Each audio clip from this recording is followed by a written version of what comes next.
What's up, friends, family, and the wonderful fucking people out there? What's up, guys? I am your host, Dwayne Lamb, with your co host, TLO, and it is the Night Talk back here on the Freedom Revolution Network. How you doing, TLO? Oh, I'm doing the best I can with what I got. Amen to that. Abso-fucking-lutely.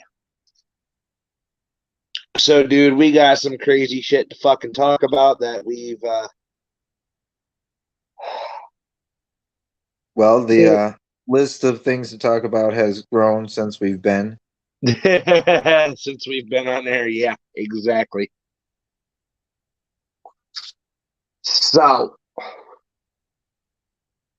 damn, man, has it really been that long since we've been on air? Yeah, it's been a while. Has it? Oh, yeah. Damn. Shit, I'm sitting here thinking about, like, when was the last time we actually fucking did this? Oh, wait, like last month? Yeah, I was about to say it's been probably about a month.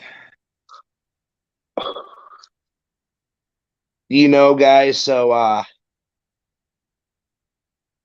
I am going to, first of all, start by saying this because I'm happy to fucking say this. I'm single. Right? Get the fucking major changes out of the way. Damn, man, it does not feel that long. No, it's been a while. No, damn, it has been. Fuck. Holy shit. All right, guys, so we got a fucking list of shit to talk about, and I don't even know where to fucking start, TLO, because we had a shit show. Yeah, no, as I said, the docket is full. Bob, you get to pick the shithole we dive into this round.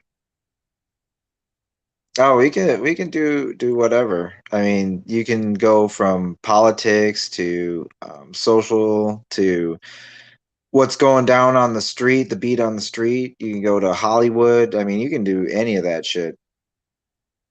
Bro, I know that's what I'm sitting here and saying. Like, there is so fucking much, dude, that we have honestly missed, that we obviously haven't, that we've paid attention to. We just haven't came on air and fucking said anything.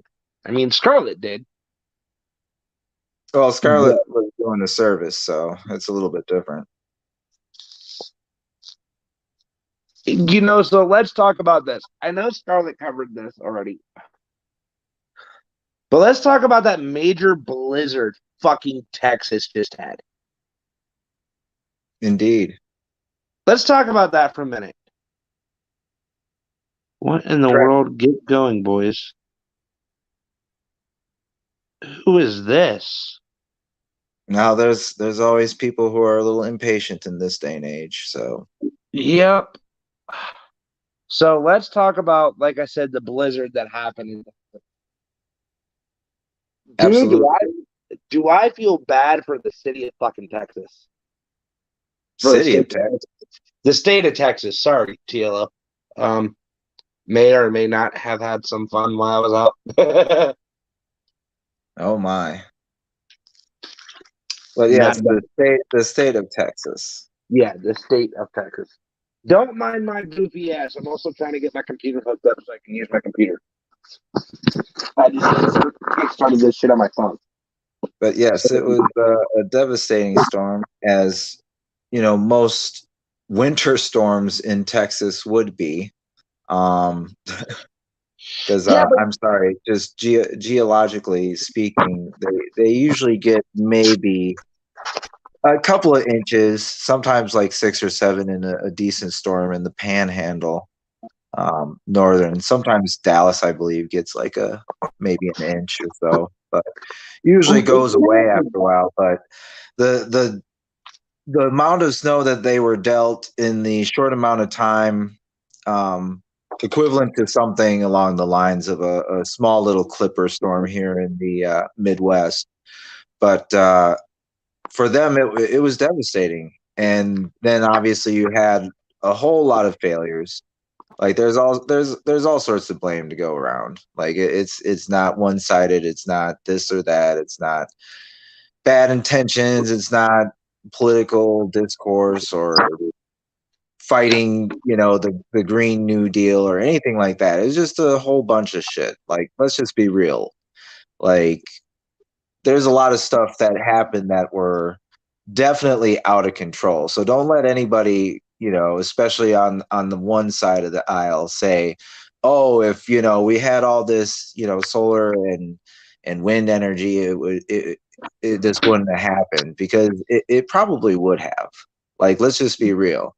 First Right. off, yeah. And First off, people made the case that oh well, these windmills, there's windmills in very cold climates that work, all year round. And it's like, well, granted, there are those, but those are specifically made for that weather. They aren't, right. necessarily something that you would have in a place where the temperature is normally in the 60s plus. And so there's difference in variations. Believe you me, coming from the Midwest, where there is absolute seas of those energy windmills out in the more farmland area of rural Minnesota. I know, like, and say we have a bunch of different power structures here that go in tandem and co-op and this and that, and there's even smaller energy companies that are offering different services and whatnot too. So there's a whole lot of reasons why a storm of that magnitude usually doesn't really knock stuff out. Like hell, our just regular metro trains go till about negative 20, I do believe, and with pretty decent winds and wind chill and stuff like that. So like the infrastructure is in place for that kind of weather. Not so much in Texas. Exactly. Not so much in Texas. Like, let's just be real, people. Right. Texas wasn't built, nor was it prepared for something like just happened. Correct. And there's a case to be made that we're going to have to do a lot more watching out of the weather, a lot more just being mindful of our surroundings, just because a lot of stuff is going on. I mean, a lot of tectonic stuff has happened. We've been hit with a bunch of CMEs. What else? I believe there's been a couple alignments, although they've been somewhat minor in that instance, as I do have some knowledge in astrology and whatnot. So all those things in play, has been kind of a wild card of the last month since we've been on. And all of that plays into what happened in Texas. So that's the thing, is like everyone kind of just wants to make it like one big villain or whatever. But no, it was a bunch of different things. Well, I mean, you gotta look at it like this too. And I've been telling folks is that the one thing I've been trying to tell people, dude, is like, look, like Texas, when that power grid failed, like, dude, nobody was ready for it. Well, obviously. Like, not even the government. Like, the government wasn't even ready.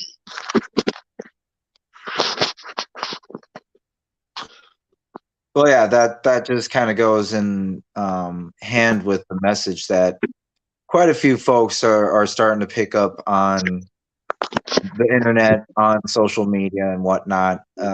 People are being less inclined to believe their government because, well, quite frankly, they've done a shit job at let's just say, customer relations. I mean, I could have told you. I mean, to be honest, I could have fucking told you that one. Yeah, exactly. And that's the whole point, is like there's like absolutely pretty much close next to zero trust in the government as a whole, like from whatever side of the aisle, once again, whatever social beliefs, whatever deity you worship. Um, all the stuff that these politicians have said has literally just been like mouth service, and it's literally getting to the point where it's comical. Sorry, I'm still not fucking used to doing this on my phone yet.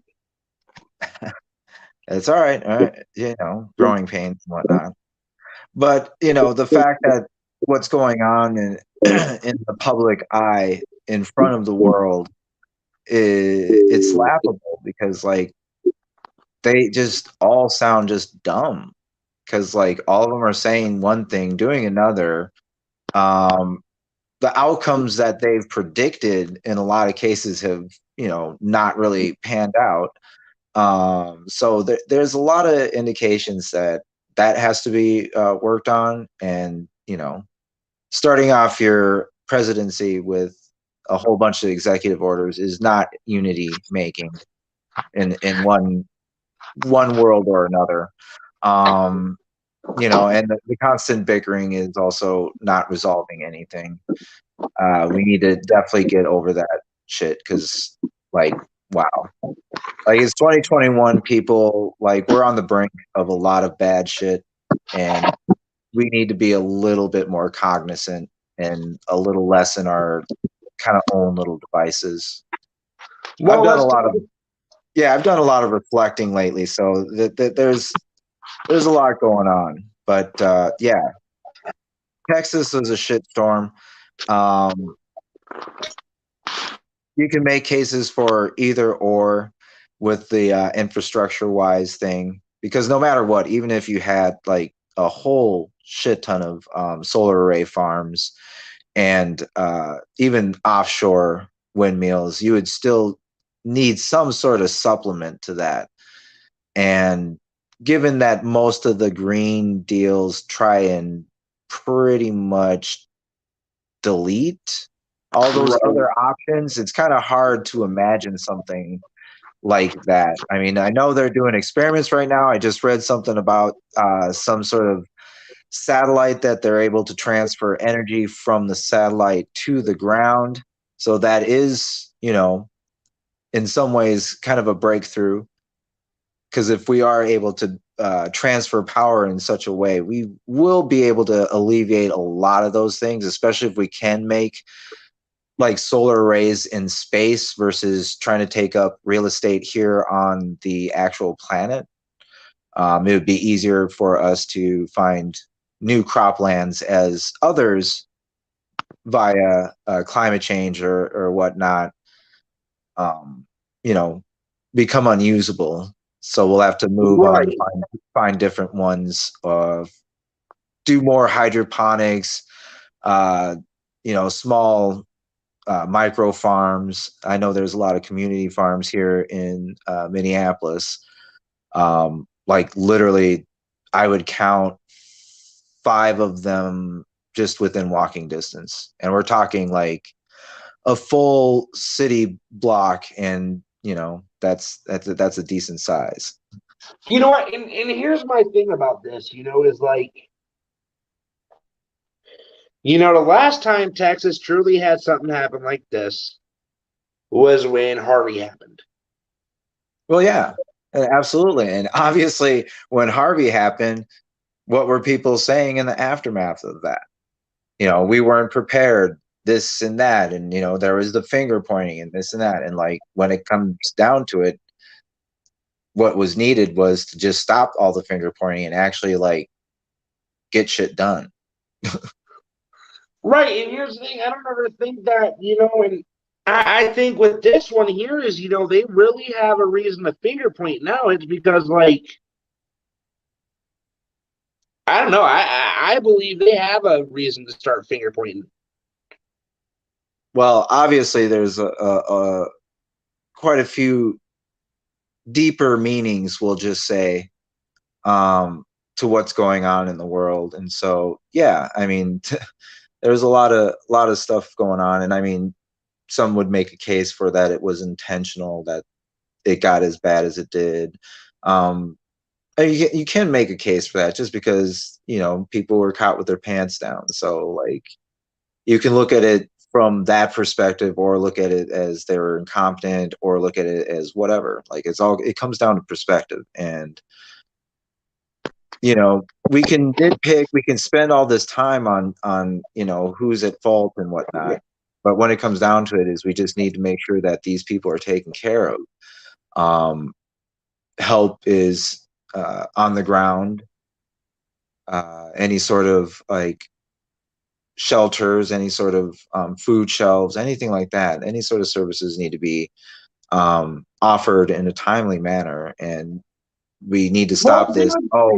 We need to stop all this, what actually transpired. It's like, no, back up. Let's just make sure people are okay. Make sure people have food, make sure families are okay, that sort of thing. And then, after that is out of the way, then you can sit there and figure out whose fault it was. But until that time, you should just knock that shit off. Stop being political and just help people. Like, if anybody were to do that, then that would be like the next, superstar president, would be like somebody, a congressman or a senator that's like, what the hell are we all doing here? Like, literally, we're sitting here on the fucking floor of the Senate or the Congress and just literally calling each other names and saying we can't trust each other, and, oh, you're a fucking ist and a phobe and all this sort of shit, while people are like literally starving and like dying. Like, that shit always blows our mind, because like people will sit there and like complain about all these things, and there's definitely certain things that are valid. There definitely are, but there's a lot of things that are definitely not very relative to what the situation calls for. So we need to gain a little more perspective on that. Well, here's my thing on that situation too. Is it took President Bush so long to even fucking get down there. Well, it took him a minute, but there was a lot of safety concerns at that time, and that happens in a lot of areas. And then there's also like certain times, like when people were making this big fuss about when the first wave of like the racial division started creeping out, with like Trayvon Martin and Freeman and Castile and stuff like that.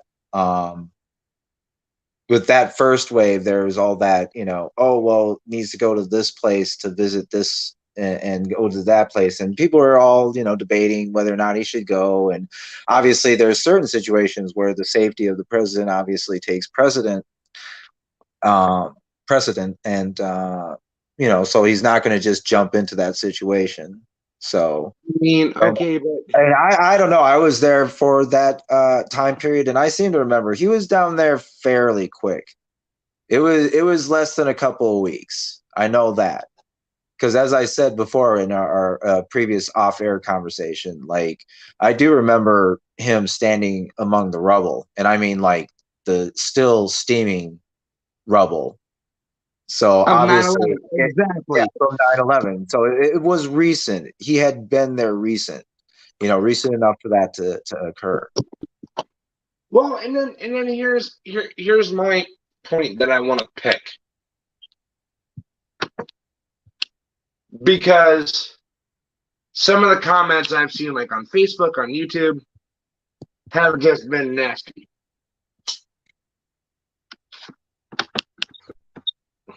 Has just been what? Nasty, like downright upsetting. Go. You gotta explain your thought process to us, Dwayne. Why was it upsetting? What's upsetting you?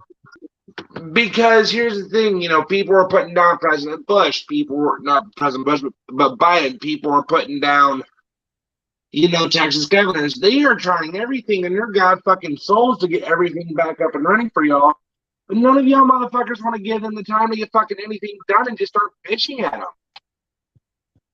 Well, that's what I mean. Is like they're too busy sitting there and pointing fingers, vilifying each other, this and that, accusing each other of shit. While people need help, and we need to get over all this bickering and just help the people. Like seriously, I mean, we have all these people that have just been voted in of recent and of late, and none of them seem to be getting anything done. Like seriously, we're still not with $2,000 in hand, even though that was like one of their guarantees. And I'm not talking about just Mr. B and company. I'm talking about like the whole fucking crew and shenanigans. So like there's a lot of shit that, obviously is, as I said before, kind of like the double speak and whatnot. And so yeah, we as I said before, we need to just stop and help people. Then you guys can go about your bullshit and bickering at each other and blaming each other for all this. But until people are safe, like there needs not be anything else to worry about.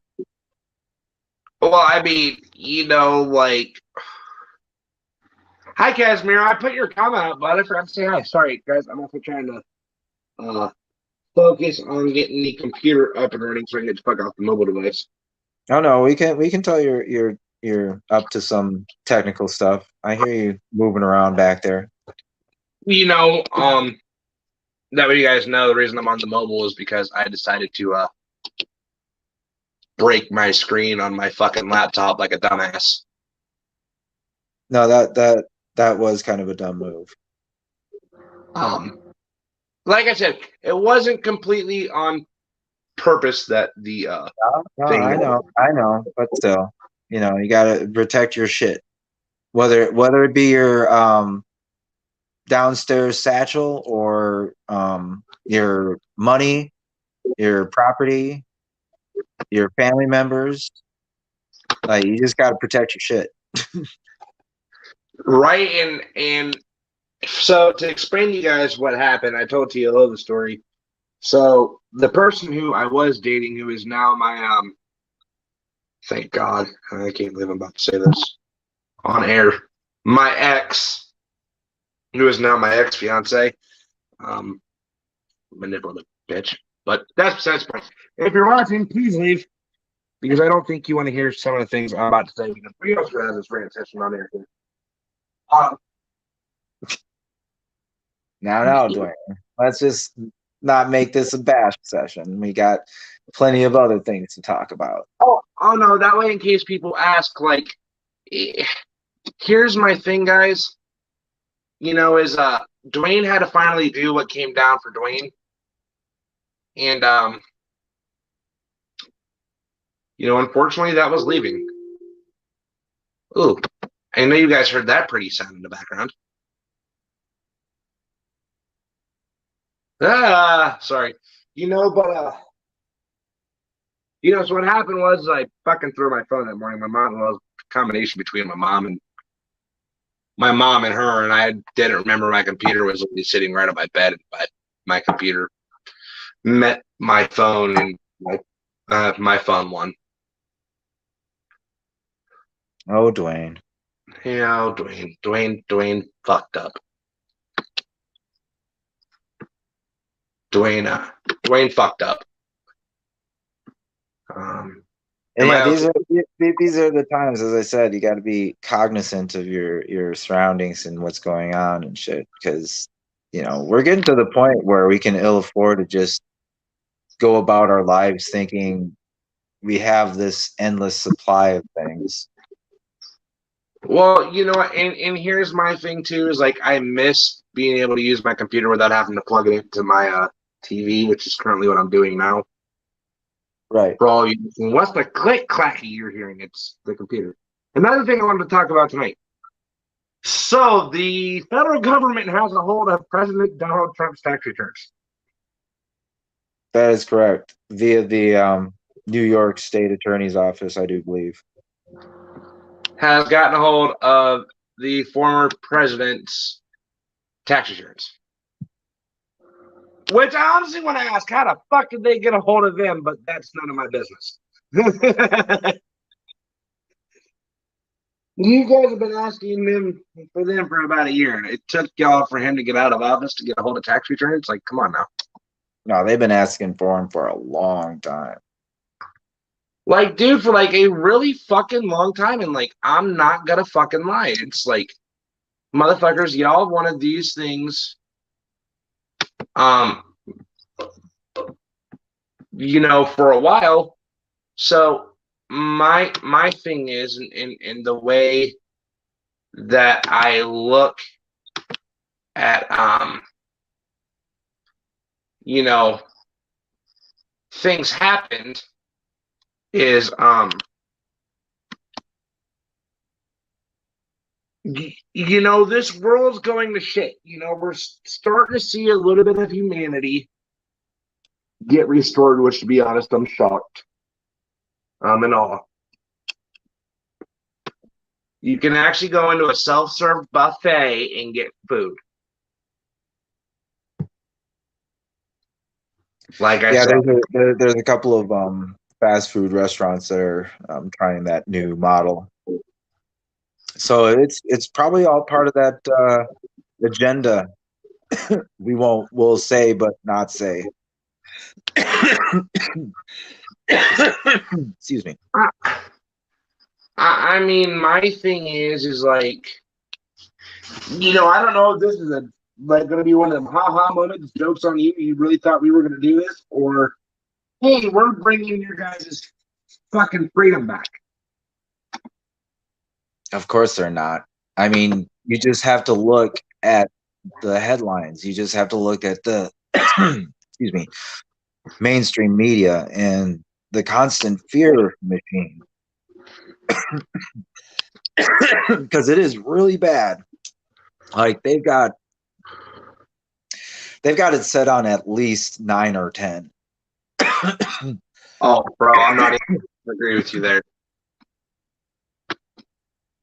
Because it's constant. Like think of it this way. Like me, and quite a few viewers out there know me from these programs here on FRN and in other circles and other realms.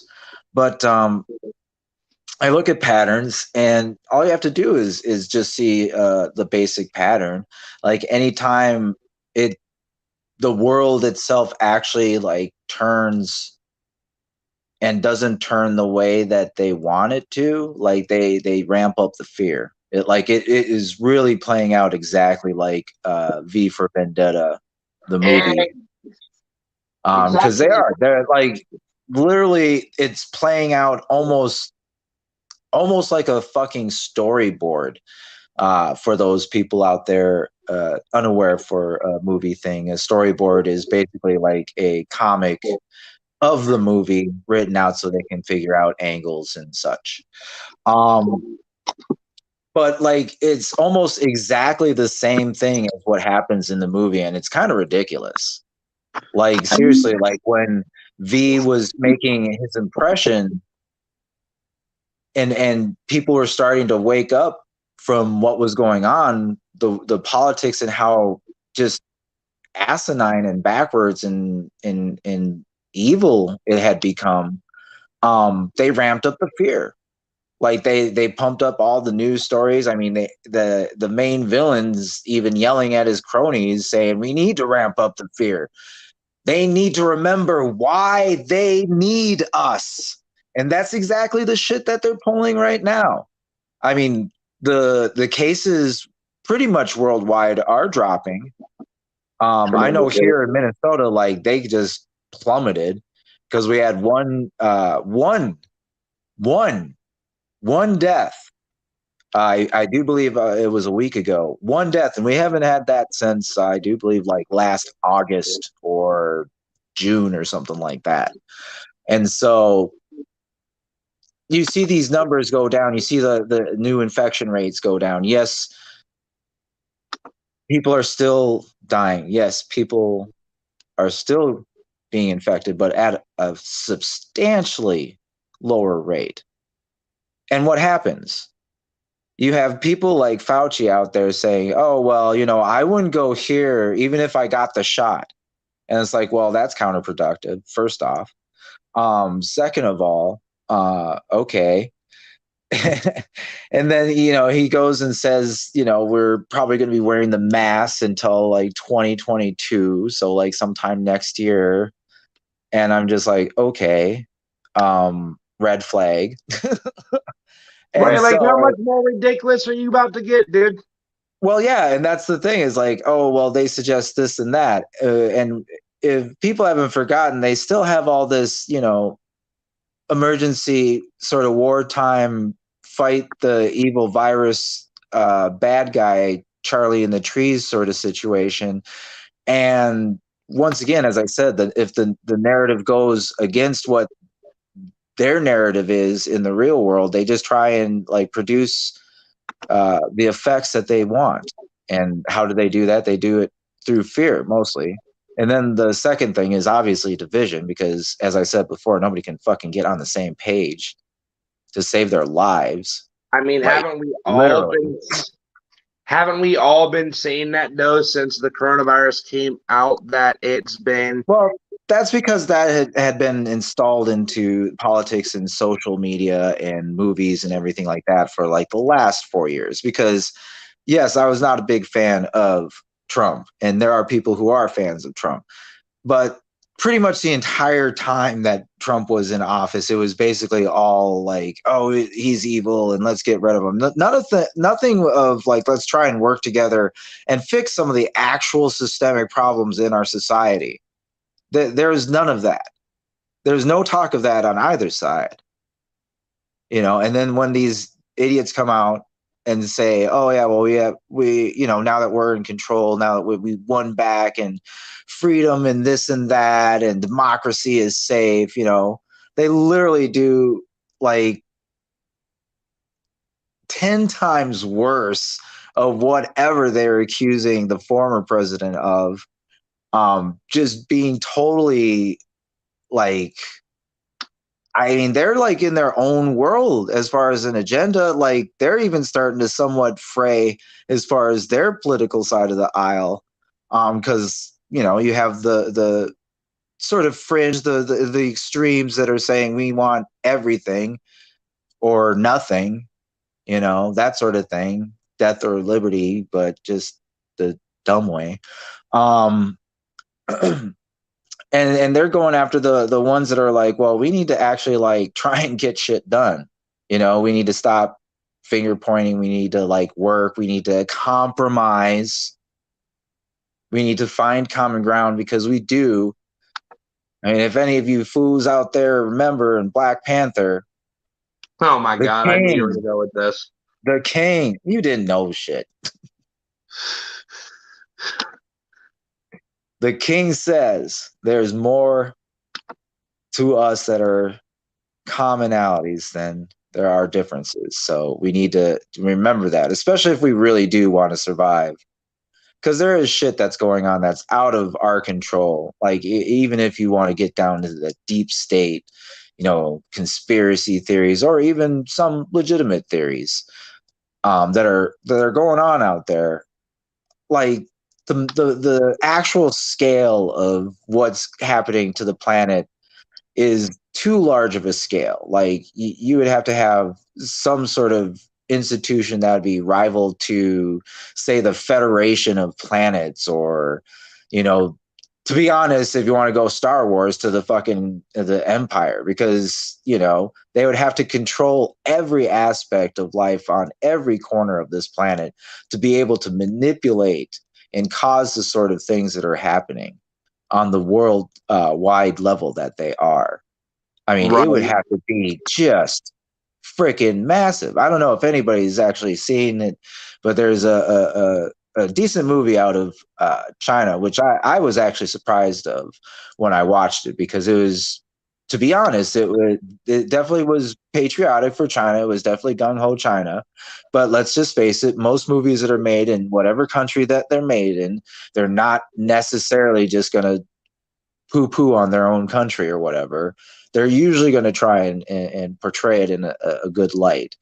But this one had a co-op of international level. I'm blanking on the name right now. It just came out, but basically the synopsis of it was the moon was going to crash into the planet, or the planet itself was going to crash into the moon or the sun or something like that. And they had to actually figure out how to move the whole fucking planet.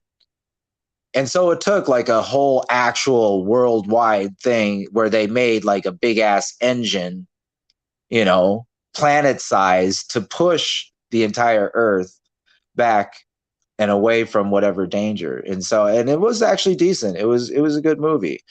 Special effects and story and all that. And it wasn't overly, everyone else sucks. I mean, obviously there was tones in there because there's, a few scenes where, the international differences clash, but they all, fight and then work it out and that sort of thing and whatnot, the cheesy ID4 shit.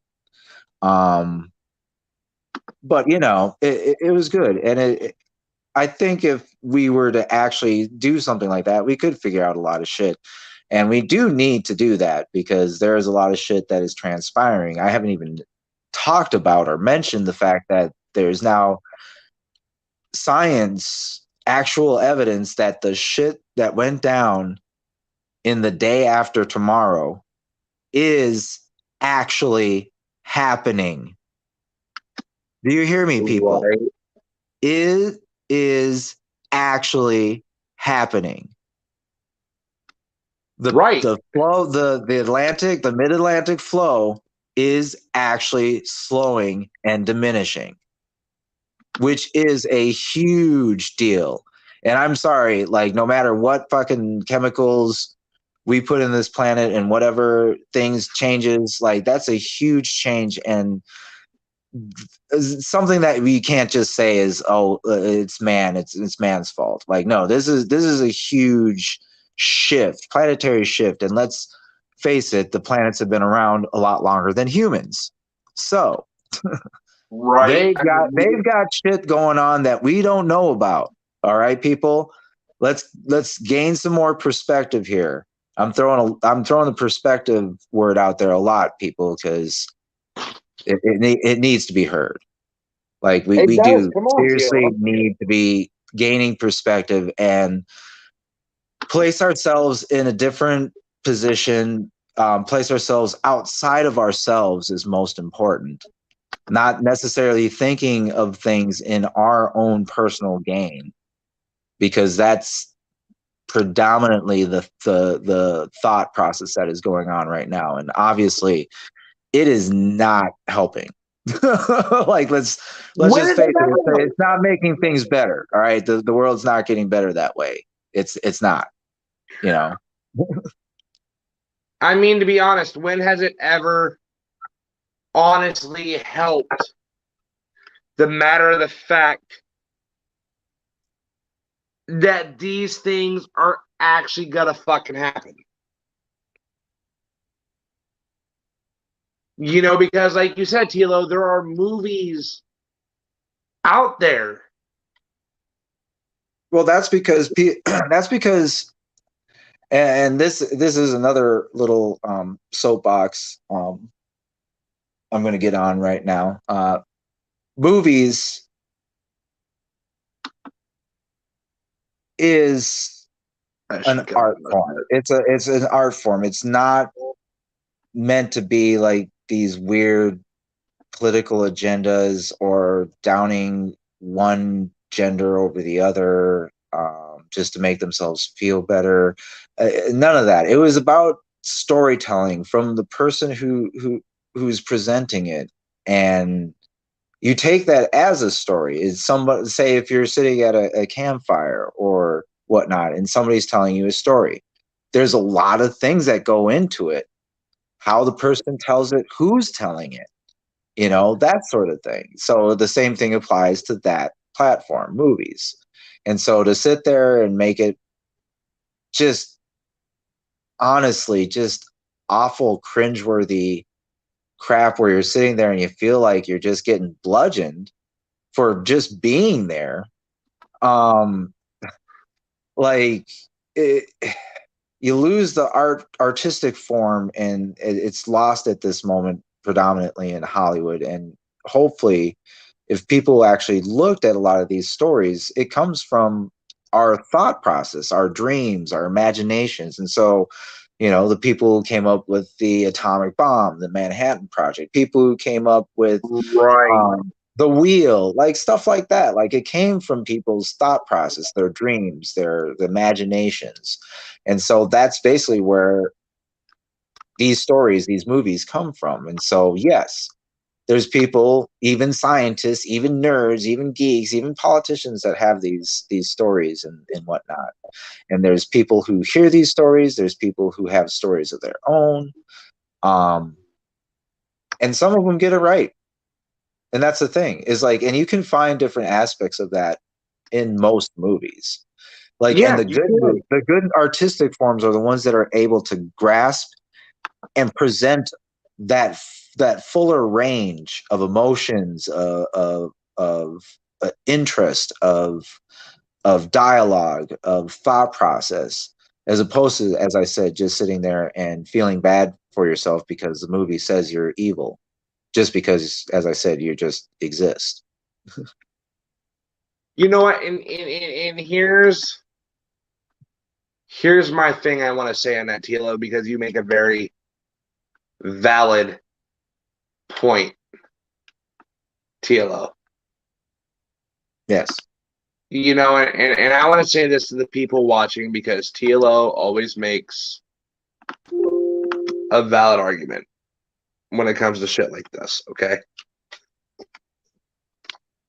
When you look at, like TLO said, the movie V for Vendetta,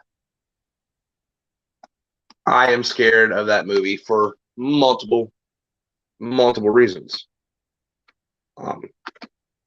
Like TLO said, that movie explains everything fucking coming to tuition. Yeah, it's not an accident that it mirrors it kind of perfectly. And you can make a case for the chicken and the egg sort of idea behind it. Who actually thought of it first? Was it actually the evil politicians plotting against their own people, or was it the artist who created this piece of work and this story, and then they took something from it? Hey, I mean, you can make a case for either or, but that's a whole nother that's a whole nother rabbit hole that we won't go down tonight. We've got plenty of them, just like we said, folks. And yes, no, in response quickly to our comments section, yeah, no, there are actual times, MGTOW, where they will blatantly tell you what is on their mind, or their reasoning behind their actions, we'll just say. And then in response to Casimiro, I totally believe in it. I'm not saying that it doesn't exist. I'm just saying that the actual scale of manipulation that would be in play for a lot of this shit to be transpiring around the world would have to be on such a large scale that it wouldn't be something they can get away with hiding. Like, no. we would be able to see the shit that they would be using to do it, because there would just be no way. I mean, think of it this way: like, even if you want to say the jets with the air trails, right?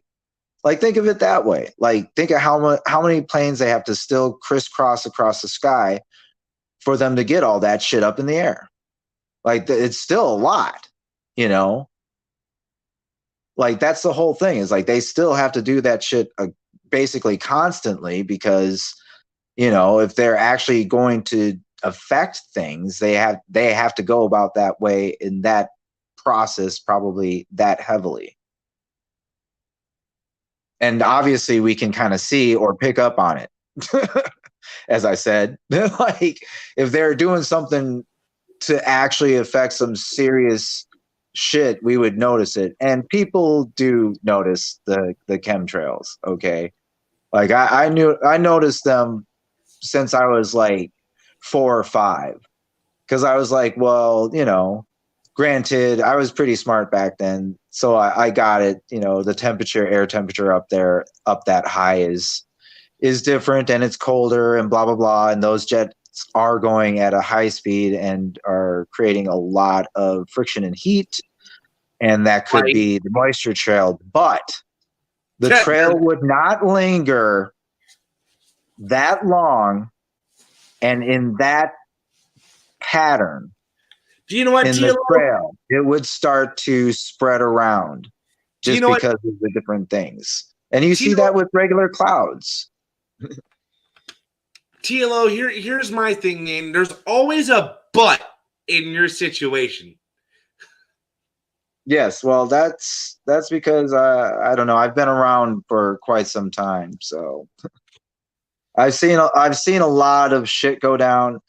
And they're like, oh, yeah, no, we got it. No, we got it. But. What? Yeah, exactly. Yeah, exactly.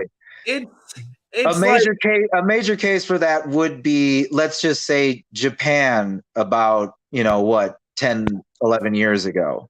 Right, exactly. There's a major earthquake, and they're like, oh, well, there's going to be a tsunami and whatnot. But you know what? Here's the thing. Right, exactly. It's like me looking cross-eyed. I'm actually looking at TLO on my TV. So you guys know my TV is right here. My TV is over here. So I'm looking cross-eyed so I can look at TLO. TLO, here's the fucking thing. And I love how you say but. Here's the rabbit hole I'm going to go down here for a minute. Oh, boy. Hold on, folks. Get your hard hats with the lights on. Anytime there's a but coming from me, you, or Scarlett, one of us or all of us are fucked.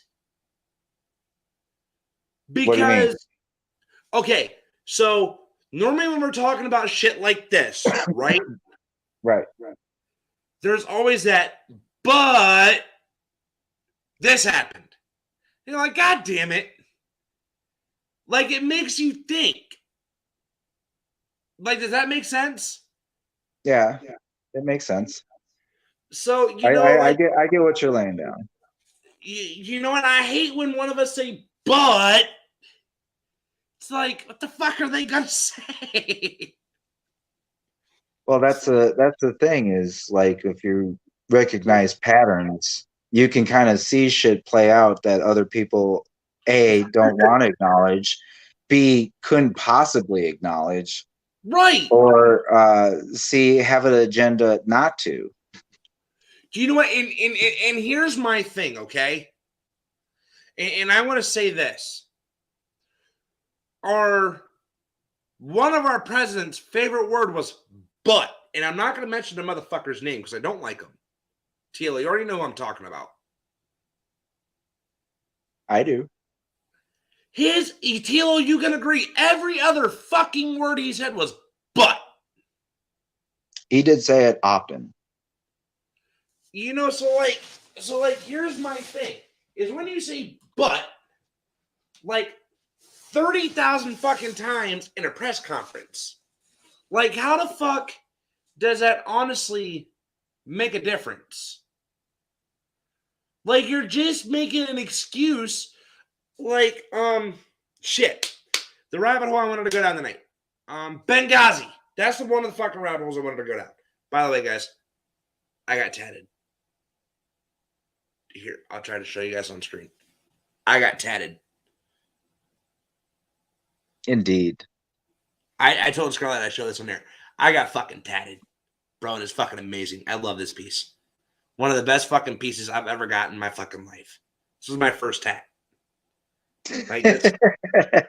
Fucking, I've been offered to get tatted, and I've turned everybody down. My buddy Garrett hits me up and says, hey, I'll give you a free tattoo.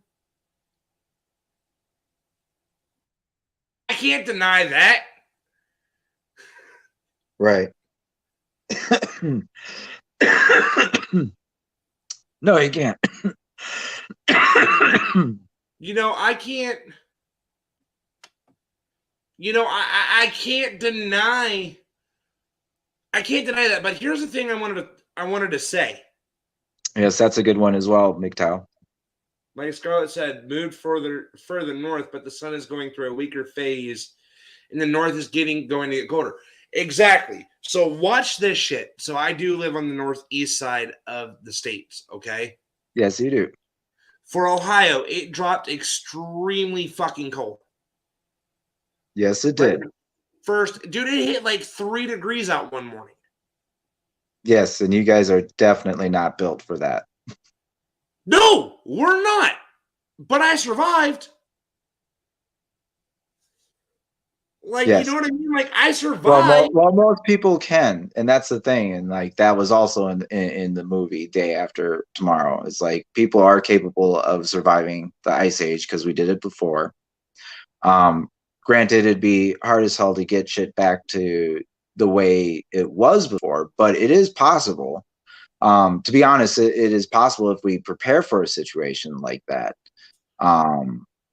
We would have to set up an infrastructure where we would be able to pump warmer waters up from the equator to help things along, so to speak, and thus trying to shorten the period of the new modern age ice age. But that aside, yes, no, like we here in Minnesota had some, let's just be honest, some pretty savage low temperatures, but we've had pretty significantly lower. And so, as I said before, perspective, it was cold. It was a pain in the ass. It was not nice.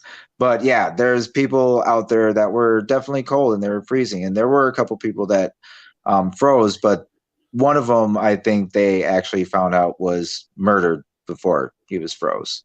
So, well, like here's my thing, and I'm shutting that off because I'm fucking tired of my fuck up too close to my TV. But I ain't got no choice. But here's my thing too. But at where you guys are at, where Scarlett's at, dude, dropped down to like negative 20, 26. Yes. Like y'all motherfuckers get cold up there, man. Like fuck that. How the fuck do y'all stay warm in the winter?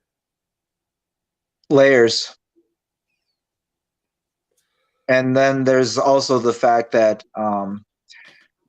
people from different regions get acclimated to those regions. And so, to be honest, like if you seriously wanted to torture, say, somebody from Brazil, you would literally bring them up here to Minnesota and put them out there in their regular Brazilian clothes, and they would probably go crazy and die within minutes. And I only half jest. But us being residents here and constantly afflicted with such temperatures, our blood is actually thicker. And to be honest, we have, if you actually also look at health, we are one of the healthier states. And a lot of that comes down to, having a decent healthcare system in place. But it's mostly because of the fact that our bodies are built to be kind of high endurance. Let's just be honest. Like, you could probably groom a couple of Space Force folks from Minnesota, and they would be totally acclimated to the situation because they've, lived a decent amount of their lives suited up, bundled up to shield themselves, protect themselves from the elements, which is basically what you would have to do in space. And yeah, no, it's, I always use this example. When I was young in high school band trip, we went down to New Orleans to compete, and they, in the month of March, were running around with full-on anorak, poofy down coats, full-on parkas. They had, all of them were wearing jeans and sweaters, and just a bunch of multiple layers, and it was 60 degrees out. You know what our bitch asses were doing from Minnesota? We were in shorts. We were sweating because 60, 70 degrees is pretty darn warm for us. Like today was what, 46, I think it got up to here in Minnesota, or here at least in Minneapolis. There's certain places that didn't get that high. And some that might have gotten a little bit higher, like Red Wing or the southern parts of the state. But there are so many people out there in shorts. In shorts. And listen to how you're proceeding or whatnot with how cold it was when it was 2 degrees. And we're only talking about a difference of, 35 degrees. And yes, that's a difference, but as far as how cold it is versus how it actually is cold, it's not too much. Especially when you're talking about above zero. Uh-oh. We seem to have lost Mr. Dwayne here. Oh no, MGTOW. That it actually has been floated, a giant geothermal pipeline. To be honest, like if there was another ice age, there would be all sorts of, massive projects on a scale, as I said before, would be, worldly, an actual worldly organization to get that in place. Just because obviously we're creatures of habit, and as I said before, if we were to live through another modern ice age, we would have to try and either get less impatient, which it's hard for me to imagine, or become very, very patient. Because obviously it would be a while before things would, get back to geographically how they were before an ice age. So, especially temperature wise. So yeah, there would be a huge, massive effort. And I've done a little bit of research on the different ideas proposed. They're actually part of the research that was done, as I aforementioned. The energy transfer from satellites was actually somewhat of a off or sub project from that sort of first beginning projects of trying to combat a second ice age, because they were thinking of that shit kind of similar from that kind of cheesy James Bond that came out, the last Pierce Brosnan offering, Die Another Day, Icarus, if my memory serves correctly, something similar along that lines. To be honest, like the ideas and the portrayal in the actual movie, where he was bluffing and saying, "Oh, well, this is to help grow crops," and that is actually one of the things, the ideas, or why it was floated, to help combat near Earth objects, to help melt if we had another ice age, help rebalance or re-get the system back to how we know it to be, because it is still a normal system if there was to be another ice age, because it's all cyclic. But yeah, we're kind of impatient creatures, so I foresee a massive undertaking to combat, reverse, whatever. I mean, obviously we're going to be in the near future trying to figure out how to move mass amounts of population away from certain areas that are susceptible to damage via all sorts of craziness, whether it be massive hurricanes that we have yet still to see the levels of, floods, wildfires, that sort of thing. Or if, for some reason shit gets really bad and it's more like, 2012 style, and we have the actual pole shift, which there also is evidence that is also happening. So we, as I said before, as Dwayne and I said before he kept going in and out.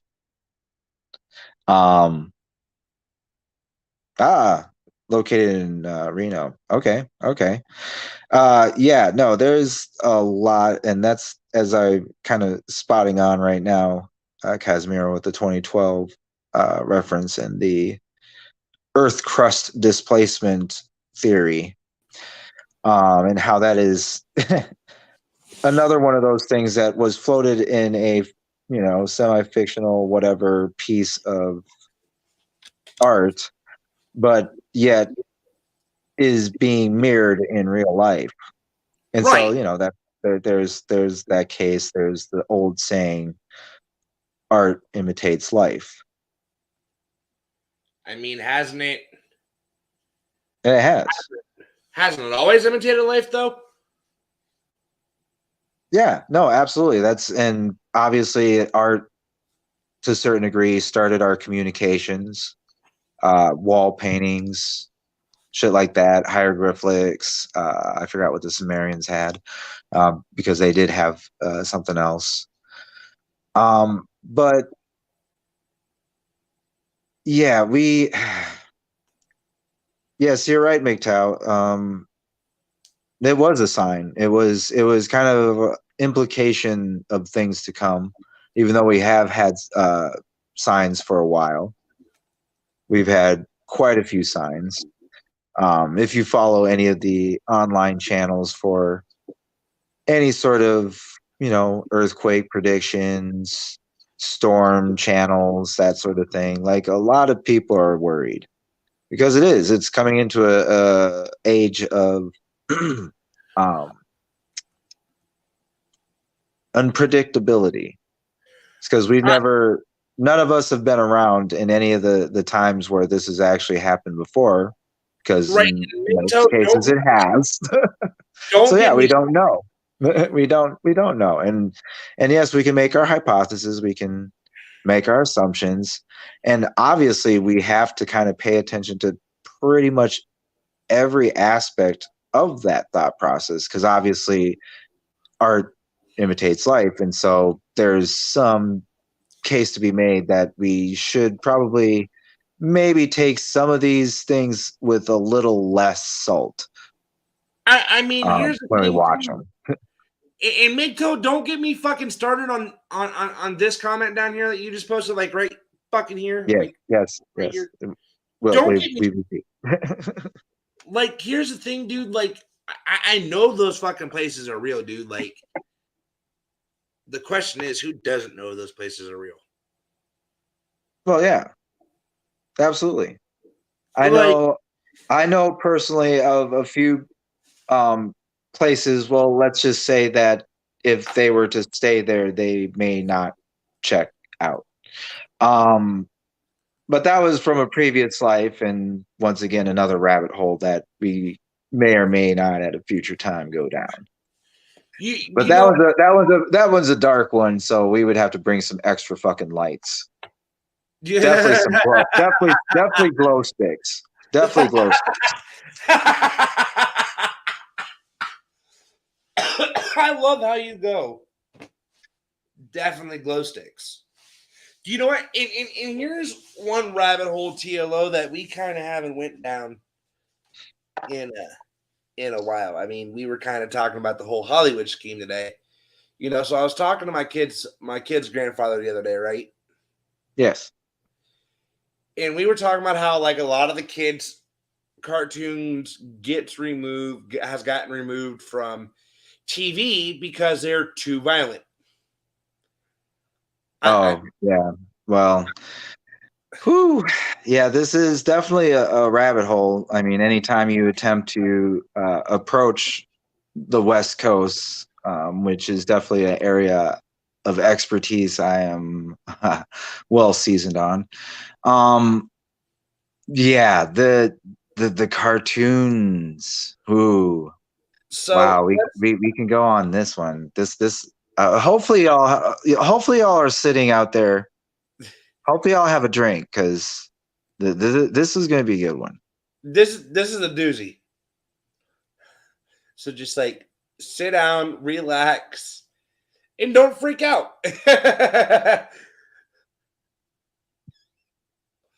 So what I'm gonna say is, so they take Tom and Jerry off of TV, right? How Oh, the they've fuck, taken so many of those old right? cartoons. Well, here's my point with this one, Tilo, and they contradict themselves by doing this.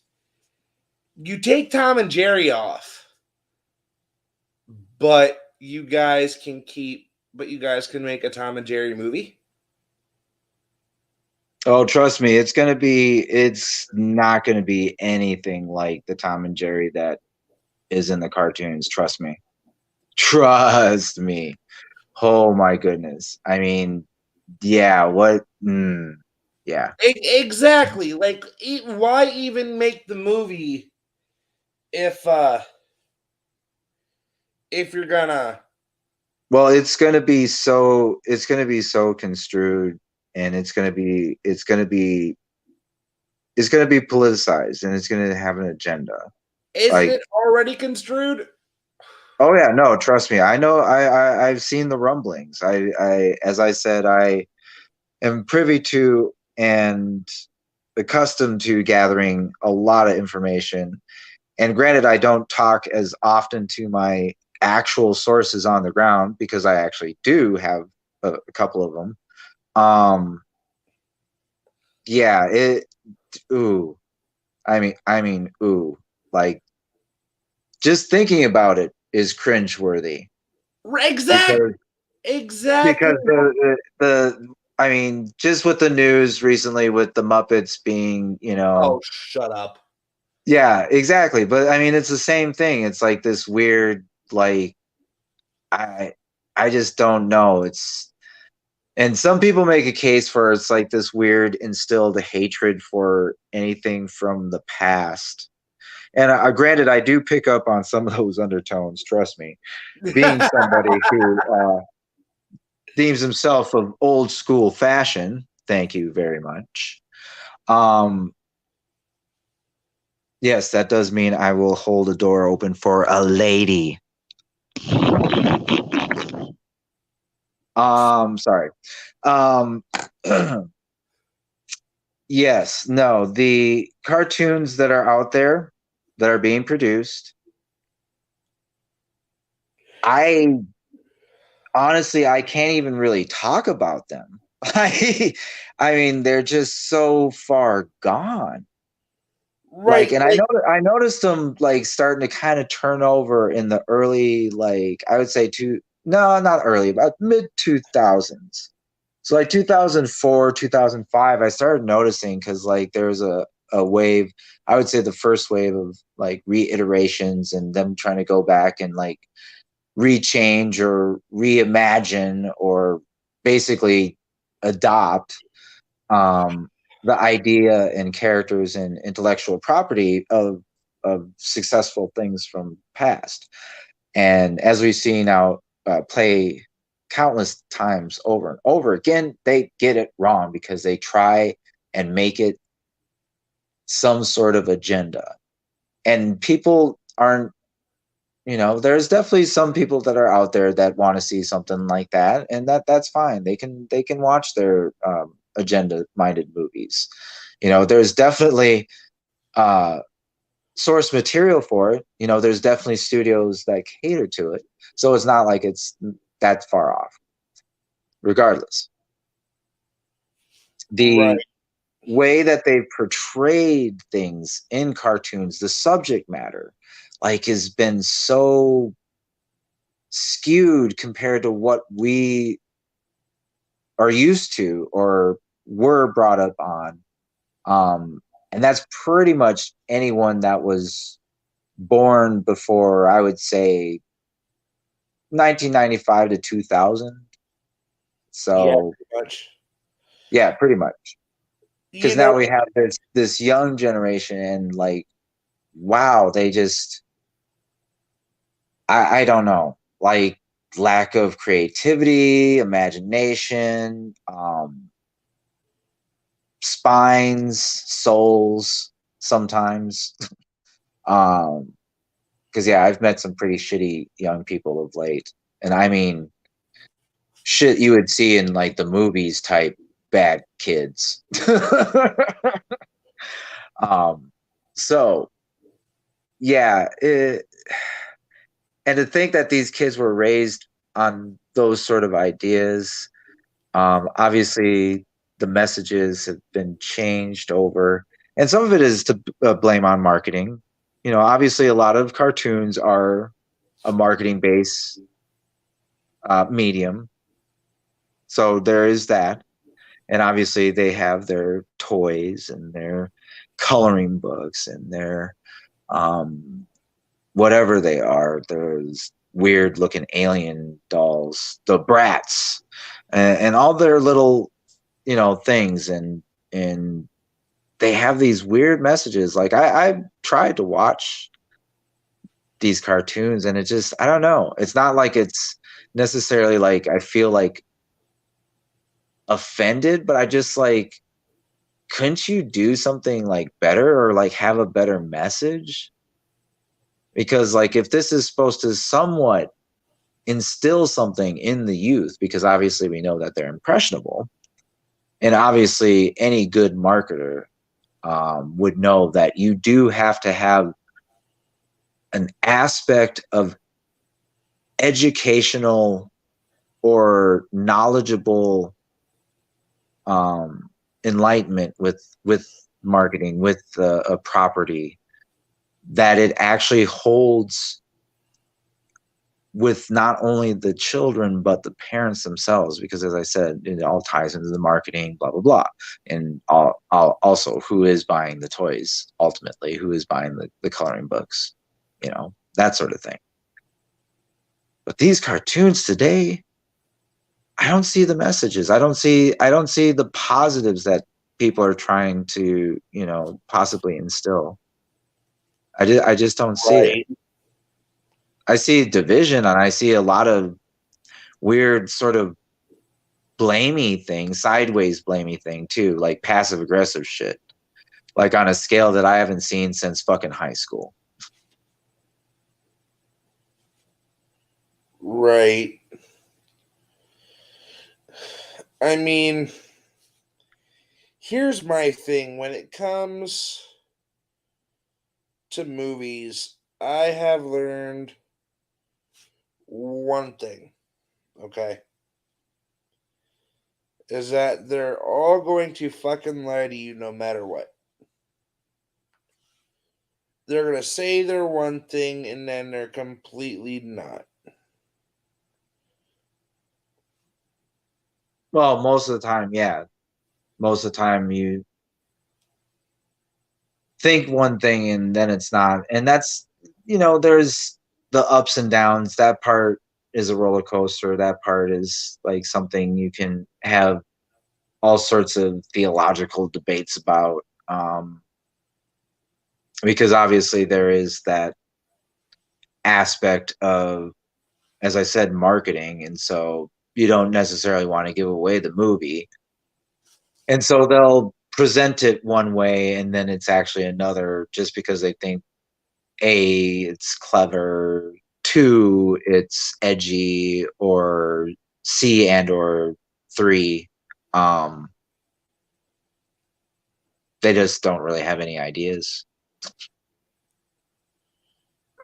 I mean, you're not wrong. No, unfortunately, I am not wrong. Um, as I sit here and watch a classic 80s movie, The Last Starfighter, on Blu-ray. Good movie, by the way. Yeah, very good movie. Very, very good movie. And see, I myself pretty much watch most things before 2010. But after 2010, when things just started getting really weird and like story development was just shit, character development was absolutely diminished. Um, Decent, plausible stories was fucking non-existent for some time because there are some really, really shitty movies between 2010 and 2020. There's some good ones. There's definitely some good ones. There's definitely some gems. There's definitely things that I believe may stand the test of time. But there's not anywhere close to the amount that preceded. So that's where I feel, or that's where I am at on that. I mean, honestly, like my collection, most of it is from the era before. And I have like these movies that some people would be all like have their panties in a bunch. Right. Female, male, or otherwise. Um, One I can think of just off the bat. I don't know if you've ever seen it, but The Wild Bunch. Great movie. Incredible movie. Sam Peckinpah. With a all-star cast and just it's gritty and it's kind of in your face, but the messages and the actual like theological thought that it offers is pretty fucking deep and pretty meaningful, you know. And there's a lot of shit that's kind of profound in there, and definitely some good messages, and obviously there's some bad messages, but that's life. I mean, you have to take the good with the bad. Another movie, West Side Story, and that's a perfect example. West Side Story, I think, is, well, I wouldn't say a perfect movie by any means, but it is definitely a movie that should be looked at as one of the greats. I believe it holds up today. I don't care what other Muppets want to offer as far as their agendas, where, oh, it's derogatory to this, so it portrays people like that and this and that and whatnot. Granted, there is exaggeration with portrayals, but let's face it, there's a lot of that across almost all movies. But the messages in that movie, the whole context of the movie is powerful and it's thought evoking, and the garbage that's gonna come out soon that they're making is just it's going to be trash because it's just all going to be agenda driven. It's going to be, look at this, this is the way things are supposed to be. This is where, you know, you're wrong if you think this way. You know, they'll have glaring scenes to that effect, situations where people are demonized or chastised or made to look the fool or the folly, made to look the true protagonist. Excuse me. But yeah, it's not going to have the same sort of character, and that's what's missing with a lot of shit is character. Exactly. There's character. There's a lot of character in pretty much top to bottom movies from the old days. Because like I'm even watching some old B movies from like the 80s and the 90s, and some of those are actually pretty darn fucking good. Like I'm gonna be totally straight about it. Like some of them are, to be honest, more entertaining and kind of more enjoyable than watching the stuff that they're offering now. Like I'm trying to think of like the last really impressionable movie that I watched, and honestly, I couldn't tell you. Dude, the last good movie that I watched would have been shit, TL. Me and you were having a conversation about this movie. Oh yeah, it scared the living fuck out of me. Was The Nightmare on Elm Street with Jackie Robinson. Yeah, you were saying that. And that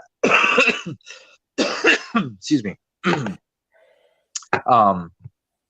That one was meant to be a more of like a psychological thing offering than the actual original like gore thing. Because to be quite honest, a lot of the I'll just say delicate children out there couldn't handle that sort of thing today. And if any of you fuckers out there say anything to the effects of, oh, it's a rated R movie and it wasn't meant for children, like, give me a fucking break. You let your damn children listen to Beyonce and she says pussy and bitch more than I do. Oh, TLO, I love you.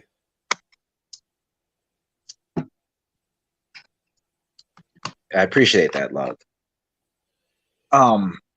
But yeah, no. I'm thinking of just like any like really good, like a thought provoking one that like made you think about shit. You know, I mean, because obviously there's been good movies as far as like blockbusters and entertaining spectacles, that sort of thing, cool special effects. You know, seeing whatever baby Yodas,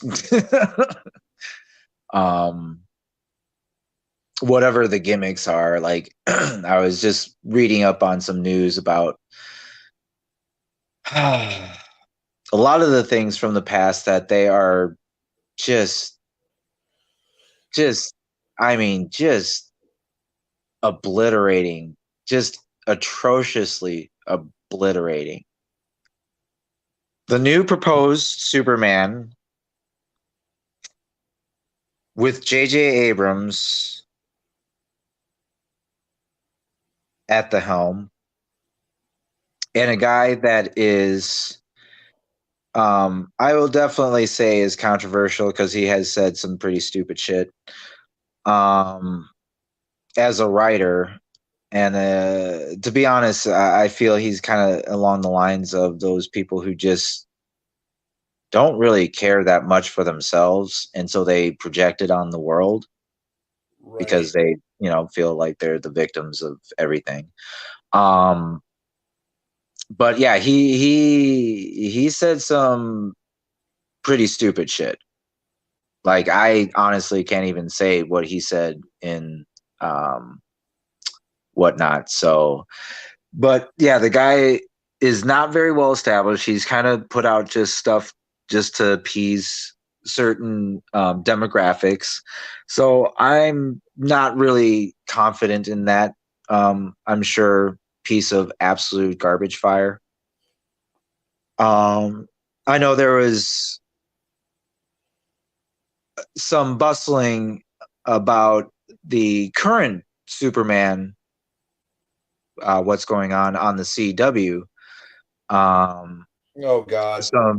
Some griping with that, and once again, it kind of attests to the sort of mindset that a lot of people who don't actually necessarily consume what's in Hollywood, but just like to consume what's on Hollywood's Twitter feed. Yep. But people were making a case that there wasn't enough diversity in this new iteration of Superman, aka Lois and Clark.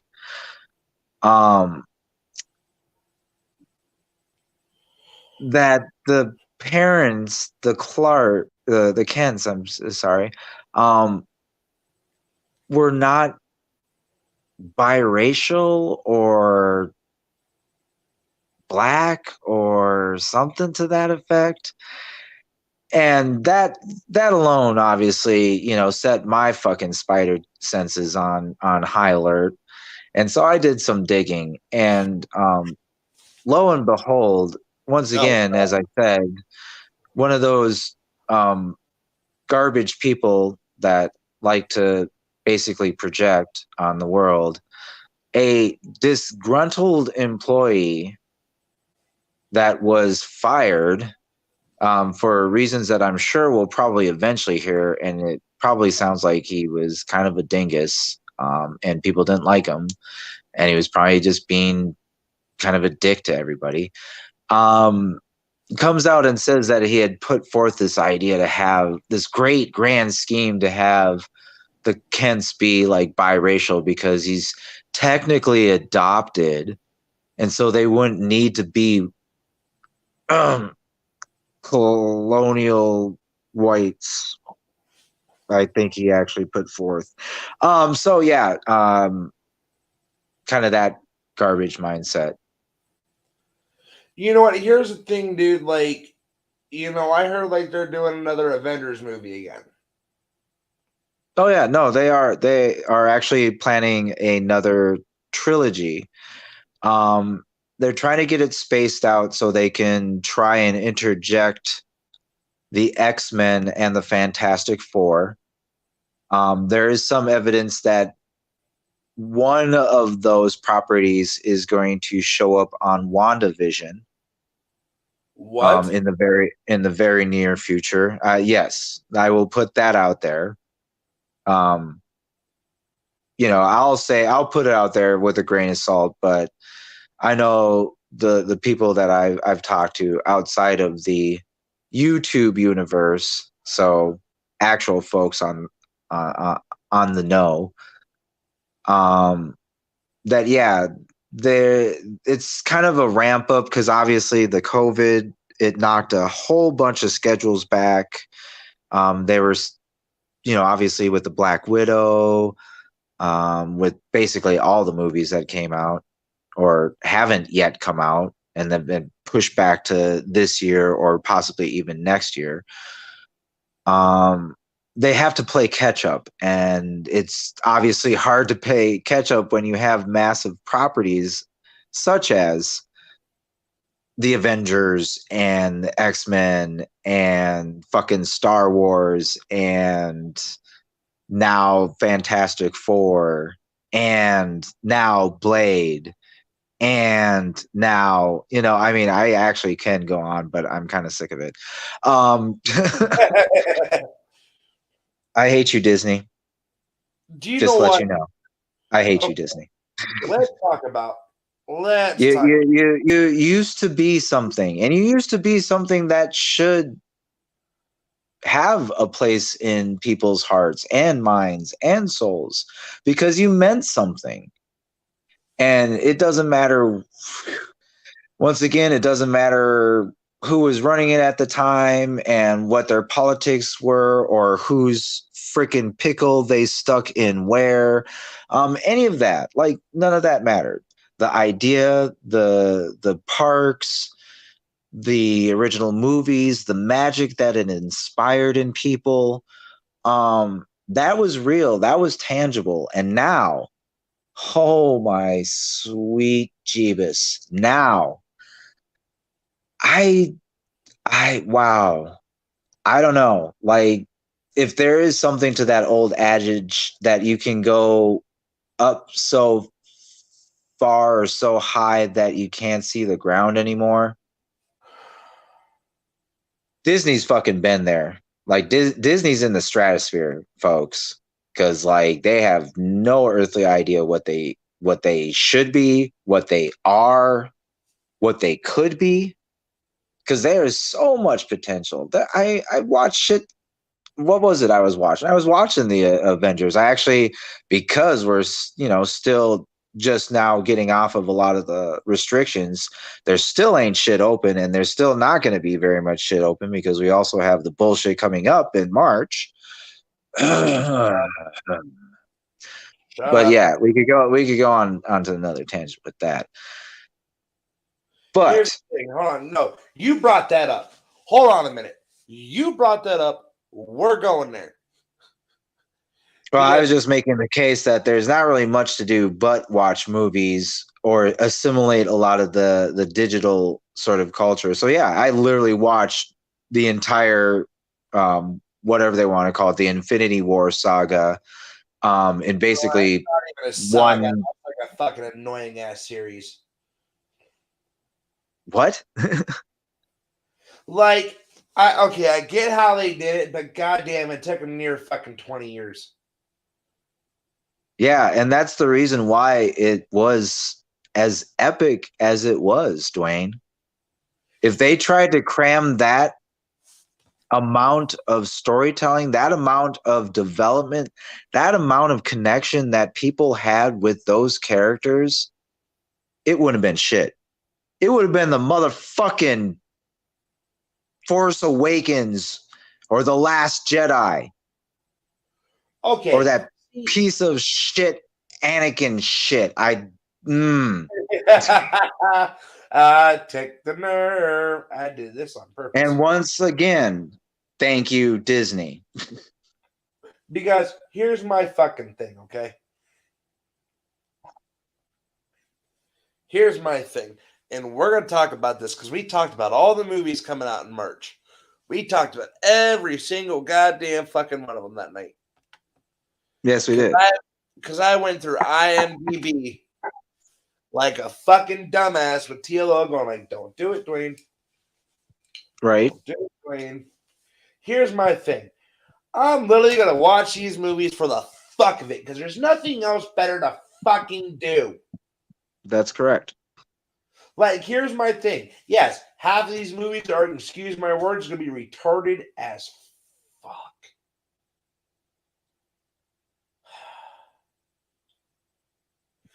But no, a lot. And it's not necessarily that. It's just they're going to be so vapid. They're going to be empty. They're, as I said, you can't just turn out something, especially when there doesn't seem to be very much thought process put to it. I mean, I remember the days when people would work on movies for like decades. Hell, even Deadpool, one of the more recent successful movies, it took at least 10 to 15 years to get that fucking movie made. And what happened? It came out and it was a great movie. It really was. It was the first really successful across the board superhero, R-rated superhero movie. It really was. I mean, don't get me wrong. Blade was the forefather. But still. Deadpool did a very great job because there was that much passion, that much development, that much put into it. And there's not that sort of development in the movies that are being produced today. People are literally just picking people off the street with no earthly idea of writing on the subject matter that they're writing. They are literally admitting to it too, picking people just because of skin color, just because of gender. Like, I was like, holy shit. Like, really? Like, you guys are actually admitting that you're, being sexist and kind of racist and all that sort of stuff, and like just blatantly admitting it. Right. Here's my thing. I want to say this. When I watch Blade,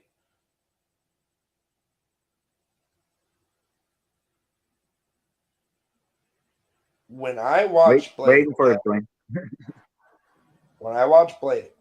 I was young. I was probably like 13, 14 when I watched the first one. All right. And then I believe I just turned, God, what was it? 19 when I watched the last two. And with you so far. And I'm going to say this. They're not bad movies. No. Now the third one how it ended pissed me off.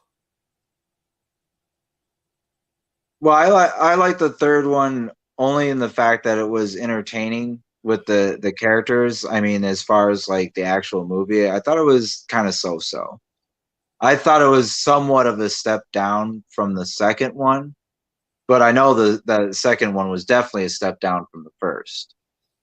The second one was good, but it definitely wasn't as good as the first. The first one is still like it's priceless. I mean, you remember almost every character that was in that fucking movie, from Donald Luke's fucking little henchman that keeps getting his fucking hands cut off, Crease, to Deacon Frost, to even that fat fucking bloated vampire Pearl.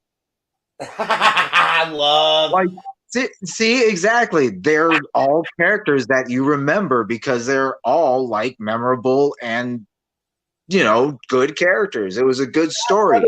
It was good special effects. It was obviously good action because I'm sorry, Wesley Snipes is an actual like master at martial arts. So, hello. He literally was like only showing like a 20% capability of what he actually could do in that movie. You know what? And so, yeah, like it was a great. The first one was great. The second one was good. And I thought the third one was all right, and I enjoyed it because of the characters. I mean, I enjoyed Dominic Purcell's Dracula. I thought he did a really decent job, right? Because he came across as an ancient beast creature that was cognitive, But here's my thing. Okay. And I want to be honest when I say this. When I was watching those movies, like you said, what was the fucking dude's name again that got his hand cut off like 5 fucking times? Crease?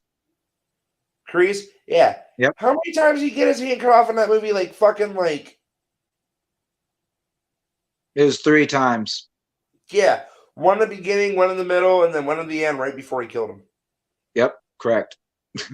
And then Deacon Frost, he was just a fucking ugh. That bastard. Well, yeah, no, and that's the thing, is he came across and was portrayed very well. I mean, he came off as like, you as a human being want to like just fucking wreck this dude, this vampire. You want to do all sorts of icky things because he is a piece of shit. Even in some ways by vampire standards, because I mean he did go and kill off the whole council and whatnot. So he literally just killed a whole bunch of vampires. So yeah, no, he was a not good dude or vampire. I mean, that was the thing, is like, what was it? The old girl in the second one, the one that he kind of gets the hots for, the daughter. I mean, she was a vampire. She had honor. She was a decent, bloodsucker. I mean, but once again, you have a piece of shit vampire like the Ron Perlman character. Forgot what was his name. Wasn't Vlad. That was the other guy. He had a dick name too. Oh, I know who you're talking about now, since you just fucking said that. Yeah. Like there's always a bad apple. Hell, even in the vampire community, because that guy was once again a piece of shit. Well, him and what was his name? Chupa. Oh, okay. And Chupa was played by the same guy that was in Fast and Furious. Oh, fucking god. You dick. Yeah, see, no, I know my movies, man. I know my movies. And he was also in another one, Transporter. Patrick LeBeau? No, Matt Scholes. Oh, yeah, that... God, dude, there's so many fucking people that played in Transformers. Not Transformers. I said Transporter. Oh, I thought you said Transformers. My bad. No. But no, there has been a lot of people in Transformers because by whatever 5, 6, 7, 8, 9, 10. I don't even I stopped after the third one because I thought that was just absolute garbage. I mean, I couldn't stand it. I just stopped. Like, so I've never seen like the fourth or the fifth one, whatever the night one and the fucking, what was it, Fallen Night, or I don't know. Like it was just trash. Like, I'm sorry, it was garbage. Like, I have almost all the actual original Transformer comics, no shit, first release. And they had crazy, sort of fantasy storylines, but they never had anything as just blatantly just preposterous as what was going on in those movies. Like, seriously. And to be honest, they fucked up Unicron, so I can never. You know what? I don't even want to talk about the. Like, yeah, no, we don't go there. That's like the Avengers, and you don't say the T word around Thor. Yeah. We don't say the Thanos word here. You fucking dick! You said it already. You know what? But here's my thing, dude. Is like, as a kid, you grew up with so many amazing. We grew up with so many amazing movies. We grew up with so many. To be honest, it was the first 100 years of filmmaking was probably, I wouldn't say the best, but it was, I would say, at a different level. Because as I said, it's become something else. It's less important to tell stories and more important to have a diverse writer's room. Excuse me. Like, here's the thing, like we were talking about.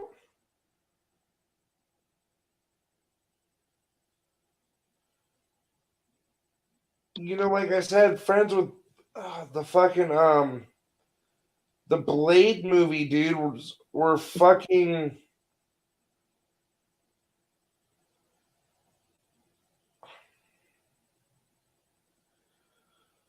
Were fucking amazing. Well, considering that was the first successful comic book adaptation to movies, and also a trilogy, pretty successful trilogy. Yeah, no, it is actually groundbreaking, entertaining, as we all alluded to. But yeah, no, it is amazing. And see, the thing is, it's like Disney saw that. Disney saw that with the Marvel, and that's what transpired with that, is the good development. Because there was decent development. There was a couple of mainstay characters that kind of lingered through the 3 movies, and it all kind of tied in together, and it was done well. And to be honest, back in those days, trilogies were done so much better because, to be honest, they were written,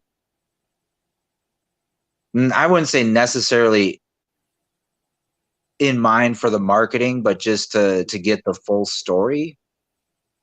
And that's why you have like ones that did really well across the board, i.e. like, the Lord of the Rings trilogy, Back to the Future trilogy.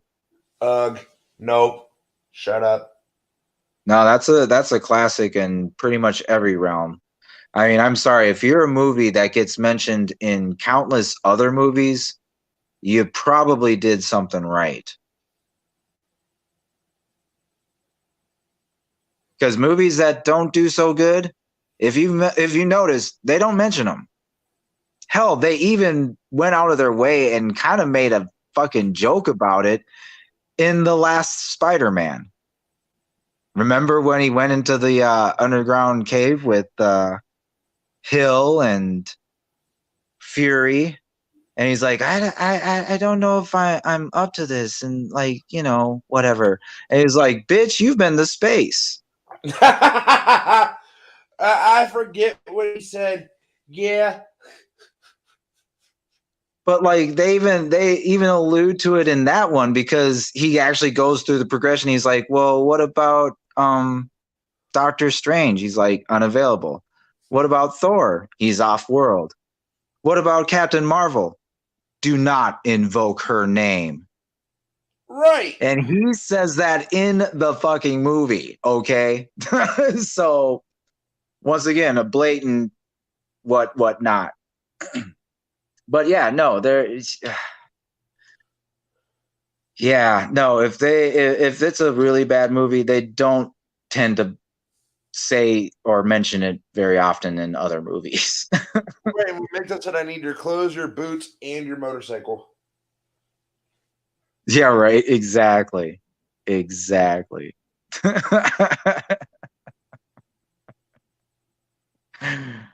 Oh.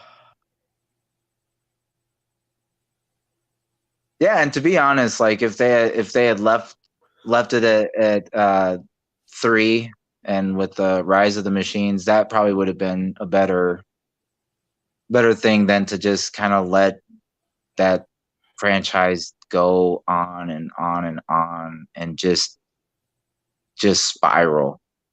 I mean, and it got to the point where it was like on a shame spiral, and it like even like mocked itself. At least from the parts I've seen, like I couldn't finish it. I honestly I couldn't. I stopped. I mean, don't get me wrong. I've got Salvation because I thought it was a decent attempt for what it was, but it definitely it just like I honestly would take Rise of the Machines over Salvation any day. You know what, TLO? Here's my... And don't even get me started on Genesis. God, Don't Jesus. even get, yeah, right. Don't even, another one where like you will not invoke that name. Like, please don't bring that fucking misery on me. That fucking TLO's trying to start already. Yeah. That's a rabbit hole I don't want to go down tonight.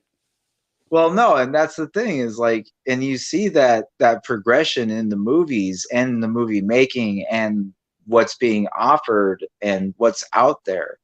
I mean, the new Avengers that they're going about, some of the aspects of it sound like really cool, but a lot of it sounds like it's going to probably be a push for, you know, a lot of agenda, like think sort of stuff, and like it's going to get old really quick. Because now they have all these platforms where you have all these aspects, because now you have WandaVision, and WandaVision is supposedly going to play directly into, I do believe, the Doctor Strange in the multi-universe.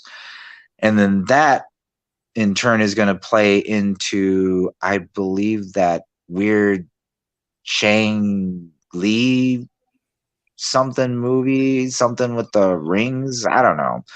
No, sorry, it's not a movie. It's another series on Disney Plus, I do believe. And then that's supposed to lead into, I do believe, the next Spider-Man. Oh my God, is there going to be another Tom Holland Spider-Man? Yeah, of course. God fucking Jesus Christ. What the fucking goddamn it. Didn't you see the big stupid press release? Like, God, it was idiotic. I mean, like, seriously, these people, the attention span must be that of like fruit flies, because they're like trying to be all cute and fucking clever, and they're like, oh yeah, hi, it's me, fucking, you know, Zendaya, and this is the title of the movie. And she like came out and it was like some goofy title, and then like the Babylon guy, Ned, came out and he had his own version, and then Tom Holland came out and he had his own version, and then they actually came out with the real version and like a few clips and stuff, and it was like, oh God, this is this is just getting bad. Like, it is getting to be like bad television. Like, it's so predictable that like you're still watching it because it's just something to watch, but it's just like, wow, this isn't really going anywhere, and it's going there quick.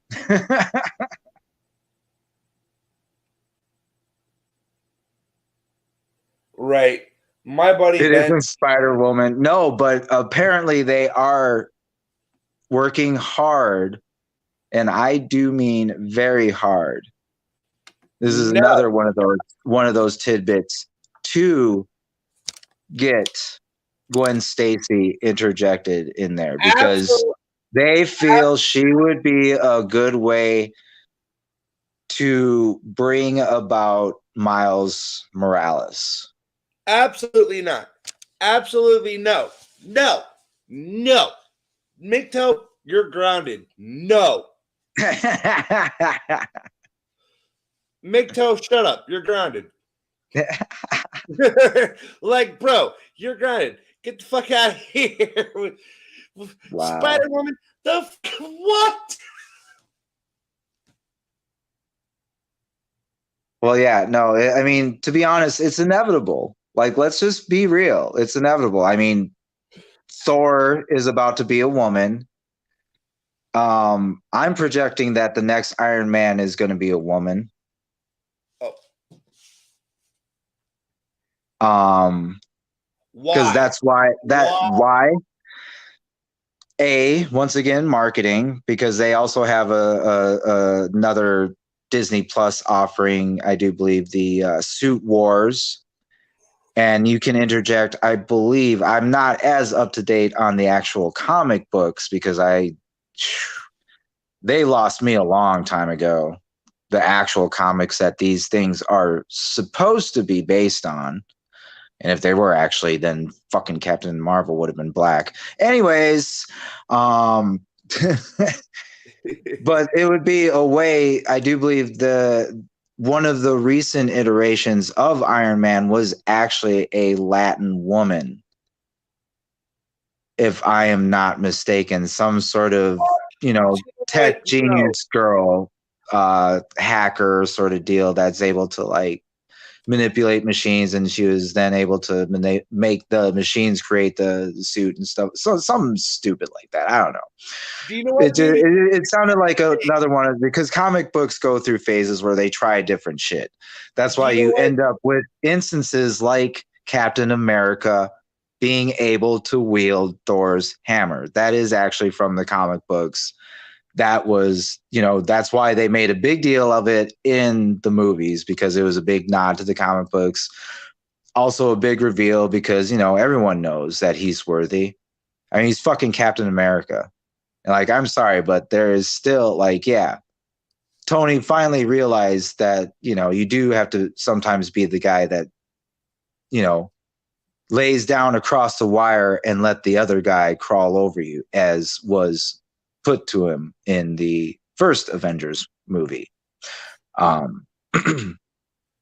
He's the one who made the ultimate sacrifice, but still the Captain America character was still the leader and, to be honest, the pinnacle of the Avengers. Everyone liked the Tony Stark and his snarkiness and his little swashbuckler ways and whatnot, and that's how we used to describe those sort of characters. I know all you youngins out there. Right, I'm gonna address Migto here for a minute. Are you looking to get your ass like put in a 5-minute timeout?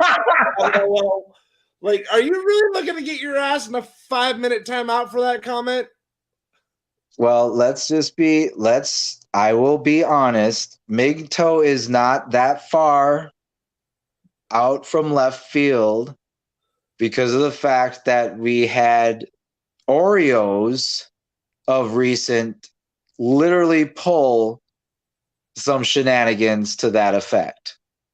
So no, him putting that idea forth is not necessarily out of the realm of possibilities. So that one is one of those non-offenses there, Dwayne. Oh my God. Man, like, look. MGTOW, yeah, I love how MGTOW just goes like LOL. Like, what? Like, what? You got a problem? Like, Well, no, he's probably laughing at what I'm saying, and is that no, there's something to be said that could be something that would pop up possibly in the near future. look, if they paint Captain America's shield fucking rainbow colors, like Marvel, like you're done. You done fucked up. Well, no, a certain cookie company just recently got in trouble for that by everybody because nobody wanted to see it. Because, like, I'm sorry when you do that, it's pandering. I mean, I'm sorry.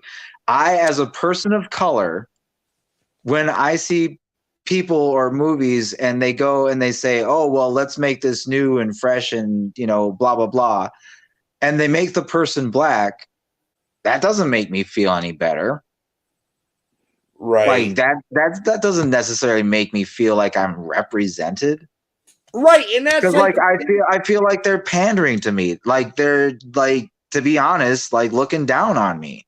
Like how could you actually have any fucking self-worth and think that that's like something like, oh yay, like now I feel like empowered because that's on there. It's like, no, it's like they're like, oh hey, why don't we put this on there so those people will feel all extra happy and spend their money on our product. Like it's a gimmick. And do you want to be cheapened to a gimmick? Like seriously. Because that's the equivalent of it. If we want to really get into all these new sociological viewpoints, like you have to take that into context. You really do.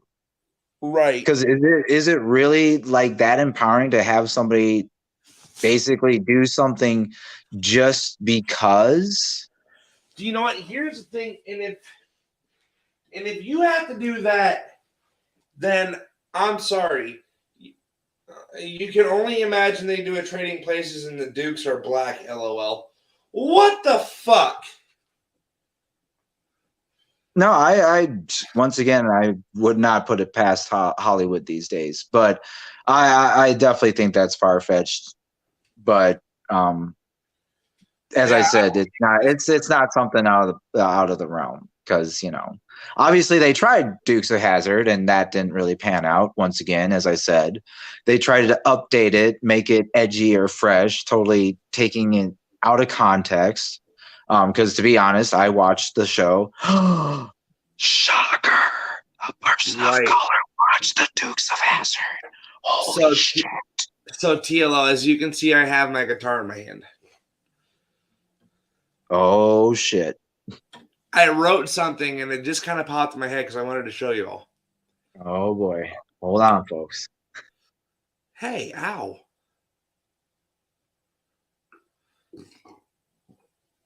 Ow! Is it okay if I do it? Well, it's your show. I'm just kind of pissed that we don't get a goddamn campfire with the fucking s'mores. Dude, when I come to Minnesota, dude, we're gonna get a camp. We'll go to Scarlett's, get a campfire and s'mores and some guitar. How about that? Oh, I'm just fucking with you. All right, here. This is a song that I kind of wrote today. TLL after what the fuck happened. So. Oh boy.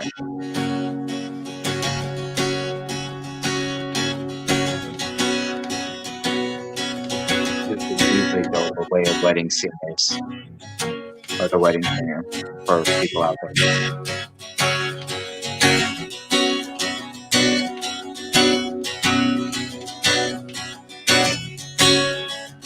Dealing with these monsters inside my head.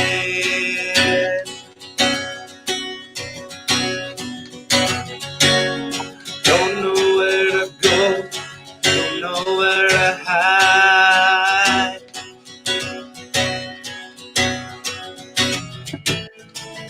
Feel like I'm going to break.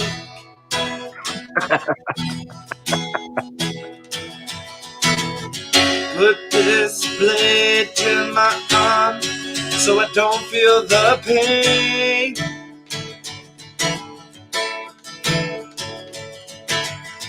It's getting hard out here just to survive. We all just wanna break down and cry, trying to hold on to hope just to get through. But honestly, I just can't get through to myself.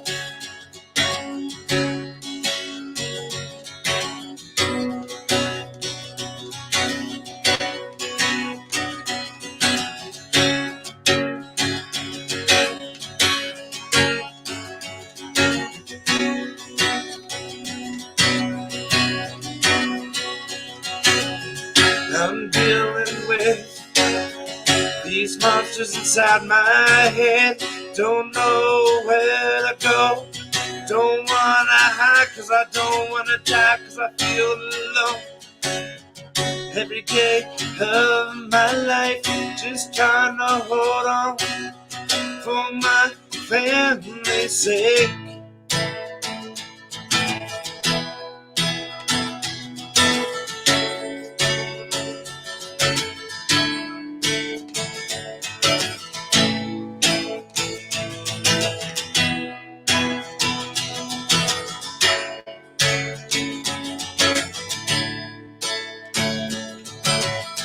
I put this blade to my arm so I don't feel the pain. Why can't I change?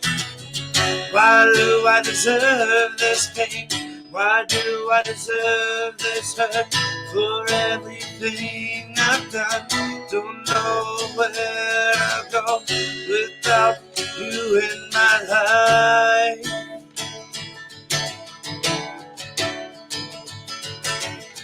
Every time I see your face, I have to look the other way. Every time I hear your voice, I have to run. I have to run.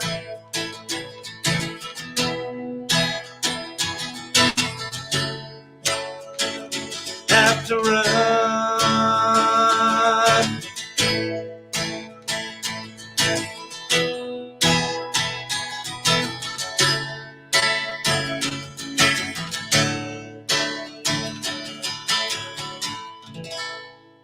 I just figured I'd do that. I wrote that like literally today. Well, at least it's something other to do than just watching movies. So, Hey, you know what, dude? Like, look, here's my thing. You know, is I've wrote a lot of songs recently, which you still have your piano, don't you? oh, I've got all sorts of instruments, my friend. Good. If I send you some chords, can you do something on the piano? Probably. Cool. I've been known to make music before, so. You know, it's like, you know how like when you get into that emotions and you get into like that depression state and the only thing you can do is literally write music? It's been a long time since I was there. That was my moody middle years. Okay, but you know what I'm talking about, though. Yeah, no, I totally understand. And obviously that's kind of, to be honest, the scope and the perspective of a lot of artists is they're taking a lot of their pain or their hurt and they're, expressing it through song. So Jeremy said, I love movies, LOL. He said, I love movies. Hey, who doesn't love movies? correct. I've got hundreds to watch. Just as I said, not that many from recent years. Since he's new to you, do you want to show your movie collection?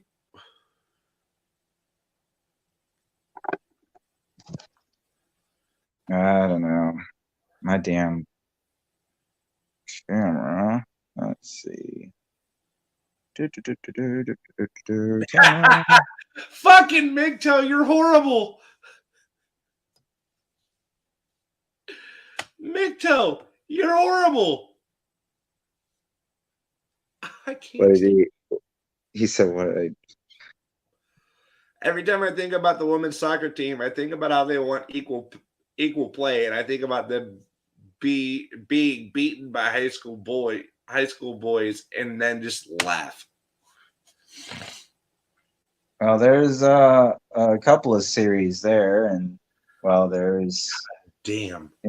at least a good, I'd say close to. Oh, is that the new TV up? Yeah, that would be the new TV. Ooh, I like the lights in front of them. Yeah, that was actually mostly for Sam. I still like those lights. How is Sam doing? Well, I'll introduce you to him. Oh no, is he gone? He's getting close. You've had him longer than you expected. I've had him longer than normally they live. They live between 12 and 14 days. And this is day 26. I was about to say, that's fucking. I was about to say, I'm going like, wait a minute. I'm going like, it's been almost a month since you had him. Like, but I haven't checked. See, he's still alive. He's still he's still there. He's still hanging with us. Yeah, no, I've got a lot of movies, and that's not even all of them because there's some that are stashed away on the back case, which is back there. Oh God, we got a back case now? Yeah. No, I've always had that. It's just you don't usually see it. That's TLO's Nerf gun sitting back there. Yeah, that's some of my Nerf guns sitting back there. TLO I Nerf have come to Minnesota. Oh yeah, no, my brothers and I would have full on little matches with their friends and stuff like that, and it's just fun. Period. Oh, you can say hi to this guy, Garfield, guys. That is the official mascot of the Night Talk. It is fucking Garfield. Holy shit! In the fucking flesh, it's the kitty cat. Indeed, it is the kitty cat. Garfield. Yeah, he's really not being very responsive because it's not like he can't hear you. Fat cat. Now you moved to that one, you little son of a bitch. Well, to be honest, he's kind of getting a little bummed because he's starting to figure out that Sam's probably not going to be with us for very long. And let me tell you, even though he was the one who originally damaged Sam's wings and caused him not to be able to fly, he's kind of taken a liking to him now, because I noticed that since Sam is on the table, he's been spending a lot of time where I keep Sam, like just looking and watching and just seeing if he's there. So obviously he's made an impression. Right. So, Tila, you want to hear something else I wrote? Sure. Actually, I didn't write this. Did I?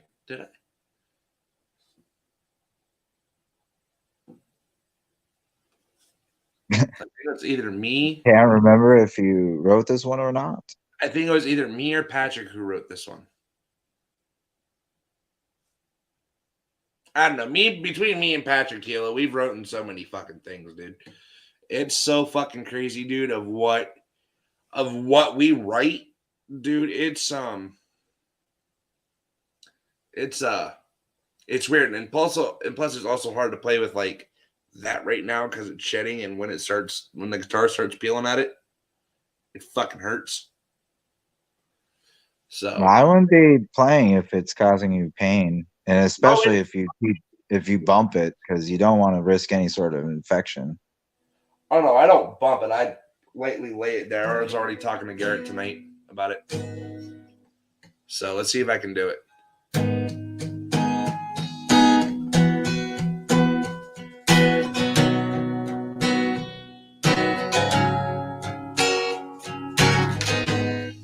Here. Turn it back towards you guys so you guys can kind of see. Let me back the fucking camera up a little bit and angle it so you guys can see the chord progression and everything.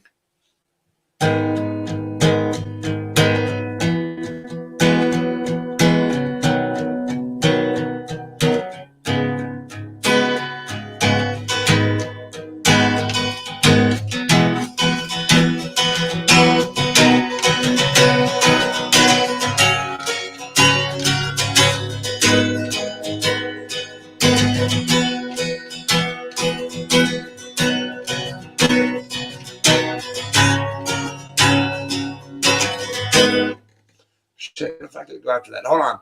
Brain fart. Severe brain fart. Oh, Dwayne.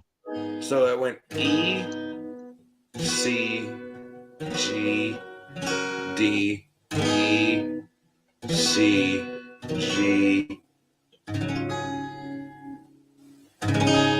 A. Sorry. E, A, D, A. Sorry.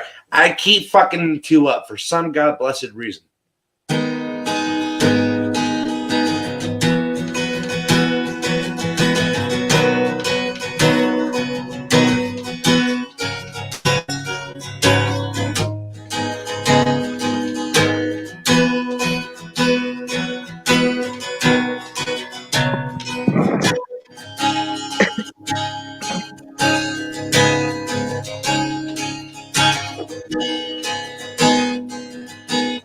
All right, there he is.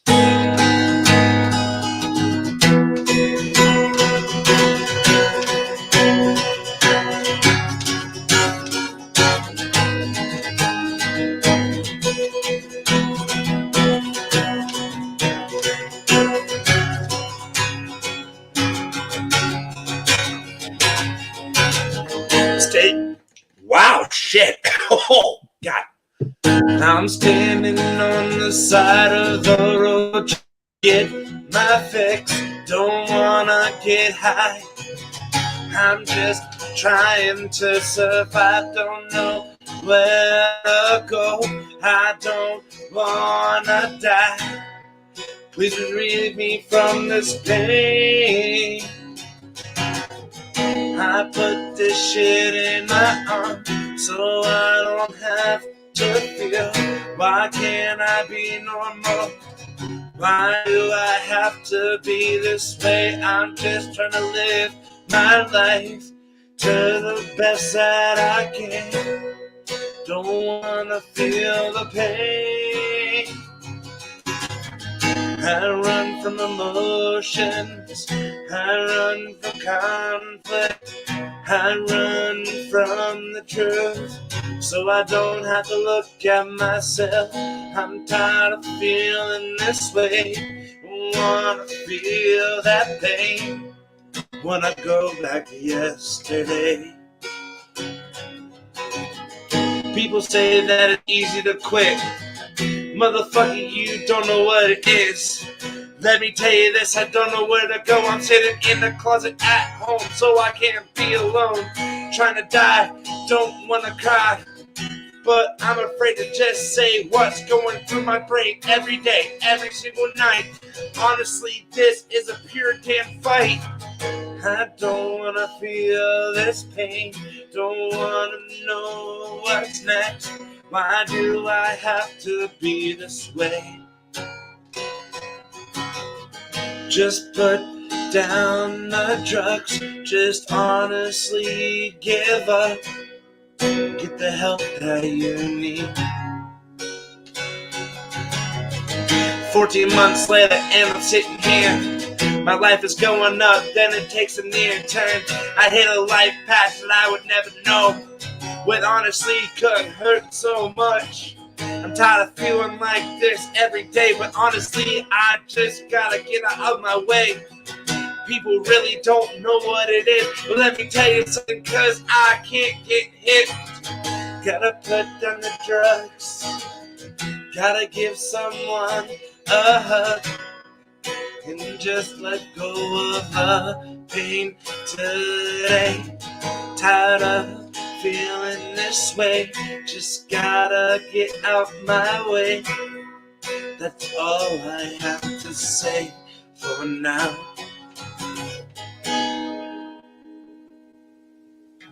And as you can tell, Patrick put the rap part in there, and as you can tell, I'm kind of off on the beat about it, but I tried. Indeed, you did. Good job. Dude, it's been one of the moods.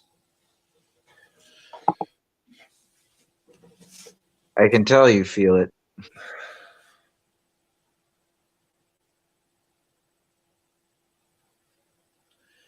Dude, it's always just one of those moods.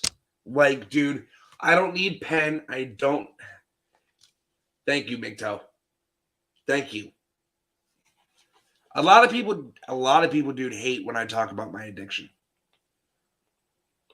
Well, it makes people uncomfortable to realize that, people have faults.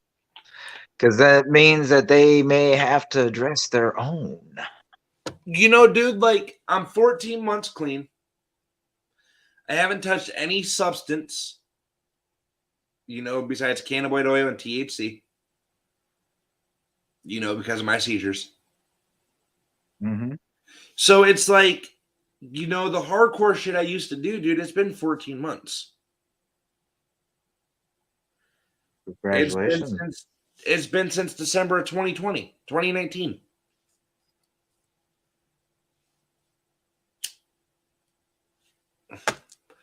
But Tilo, this is going to piss you off when I tell you about this movie. Okay, I'm going to go back on this little fucking rabbit hole.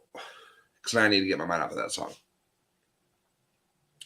The new SpongeBob movie they're making.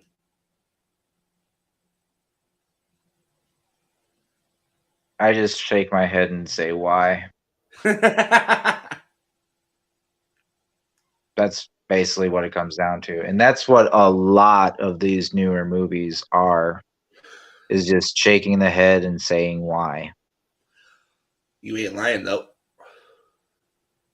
Because, and yeah, it's just, I can't even navigate this rabbit hole, because this one leads into yet another rabbit hole, as they're basically taking pretty much all other properties.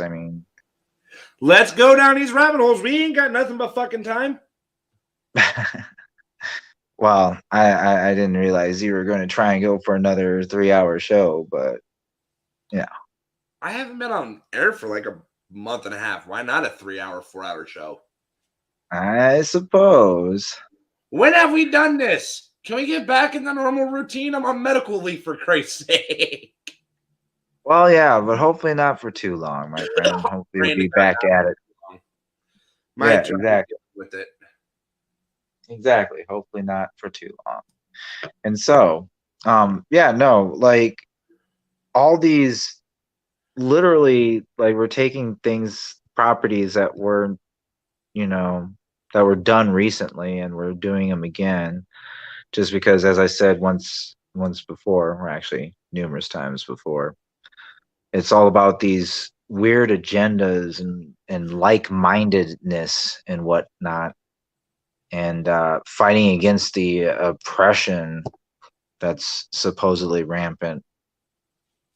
Because, there's definitely instances where I feel like I've been fucked with, but majorly oppressed, probably not. I've been afforded a lot of opportunities. I've seen people who were afforded a lot of opportunities, especially people of color. Most often than not, it's just they don't take it. They really don't. And the difference is I chose to take it, take the opportunities and try different things. I never thought in a million years that I'd be, technically, I'm in property management, to be honest. And so, I never thought I would be in that as far as a job. So it's You gotta roll with the punches. Yeah. Yo, Satan, what's up? Who are you? Yeah, that's kind of what I was drawing attention to. I was like, oh, hello, Satan. It's been a while. Is And that I Tim? think the last time you owed me 100. Yeah, bro. Like, you owe us money. Like, cough it up. No, no, no. Satan just owes me money. No, motherfucker owes me money too. Satan, what's up?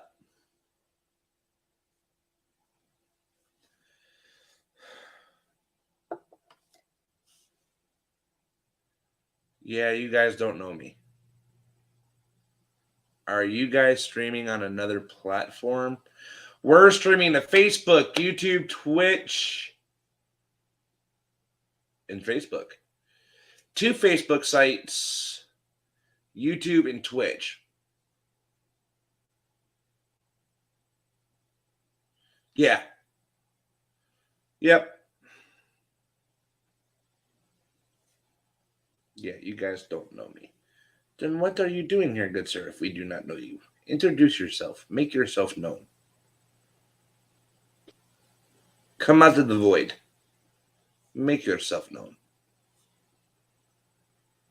But yeah, no, there's just too much as far as just this rehashing shit in Hollywood. So expect most of the things that you may have felt a connection to like come out and they're just absolute trash. Pretty much. I'm enjoying my life. I get blamed for all of this. I'm starting the list for college entry job. Yeah, this white privilege is great. Fuck you, Big Toe. Fuck you. Hand your white privilege, you bastard.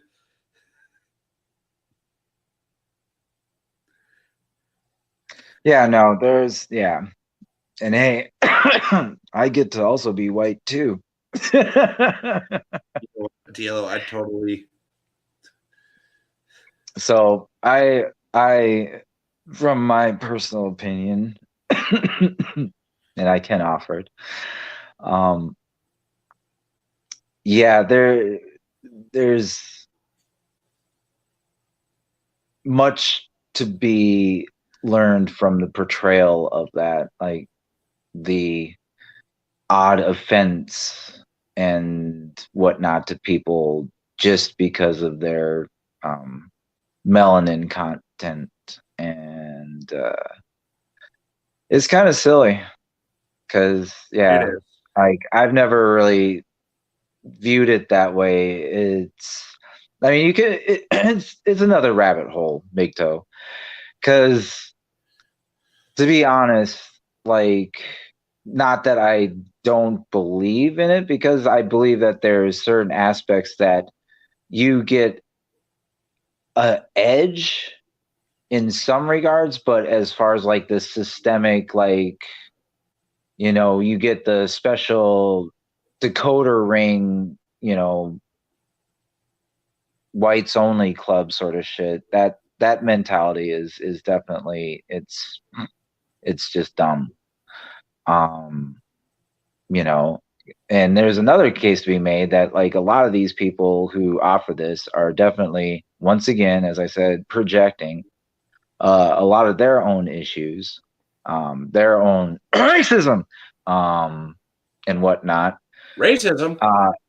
Uh-oh. That's basically what I've seen, This rabbit and hole again? it's real because like I have a friend, another person of color who I ride the train late night, and both of us, we just do our jobs and just trying to get by and go through life and do our things and whatnot. Yeah, we'll have nice stuff and whatnot, but we don't need to have the fucking grills or the fucking gold chains and living up some sort of wannabe Lil Wayne sort of lifestyle and like running the streets or any of that bullshit. We're just, just trying to get our shit done and, you know, enjoy what we can in life. And we see it every night. There's all this hate, and it's just because of race. And to be honest, right now at this point, a lot of it is being projected from the black community onto the white community, and it's being reinforced by this narrative with the white privilege and the white systemic white supremacy and all that and this. And like people just, as I said, have this weird myopic view, especially younger kids, because of course they have a myopic view. All they're doing is sitting and looking at a fucking phone screen all day.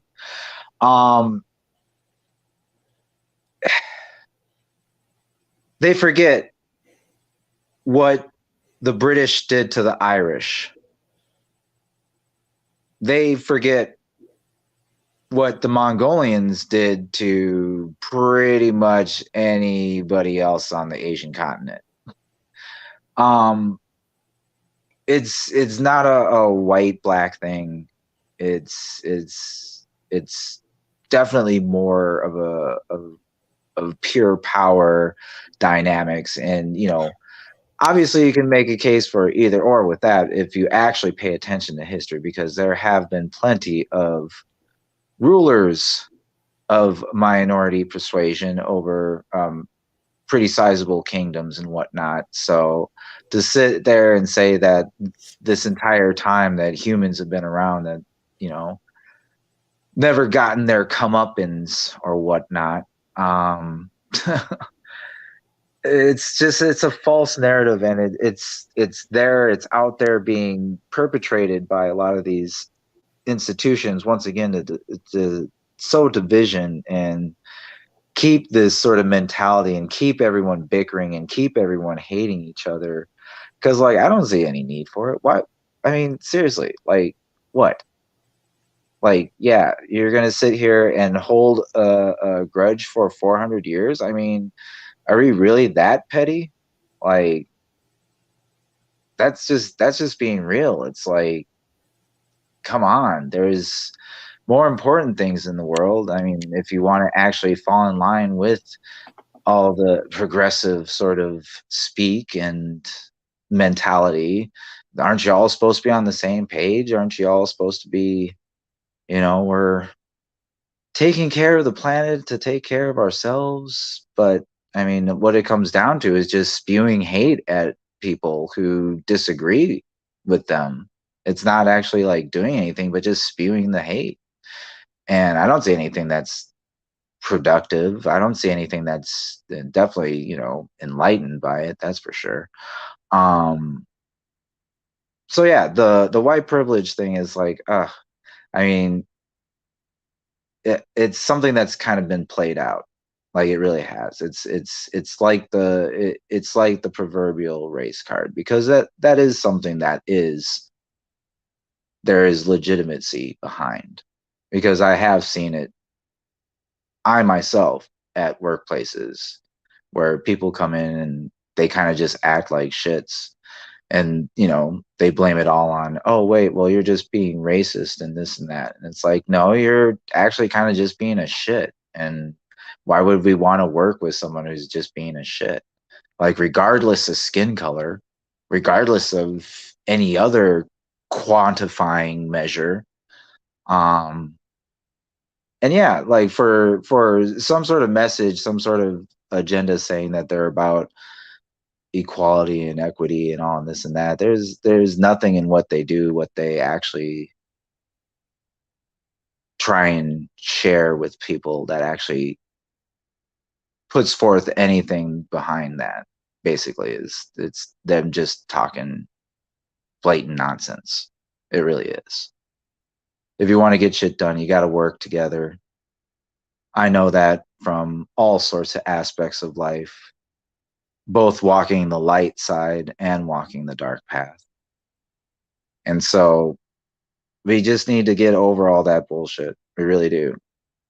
And it's not about not seeing race. It's not about this or that. It's about sitting there and making such a big fucking deal about defining everybody's race. I mean, if we're sitting here and just worrying about nitpicking over every every single citizen's background, their race, how they think, how they feel, all this stuff. Like, we're going to be just running around in circles, and shit's going to fall apart. We're not going to get shit done. The planet's going to continue to spiral out of fucking control. Like, yeah, like it's basic triage, man. You got to take care of the shit that's going to fucking affect you first. The sickest patient, or protecting the most valuable asset, keeping your eye on the ball, so to speak. But yeah, it comes down to not being about all this extracurricular shit. Okay, you so oppress me, so I gotta go after you and shit, because it's just back and forth in circles. We're just running in circles, people. So I have a question.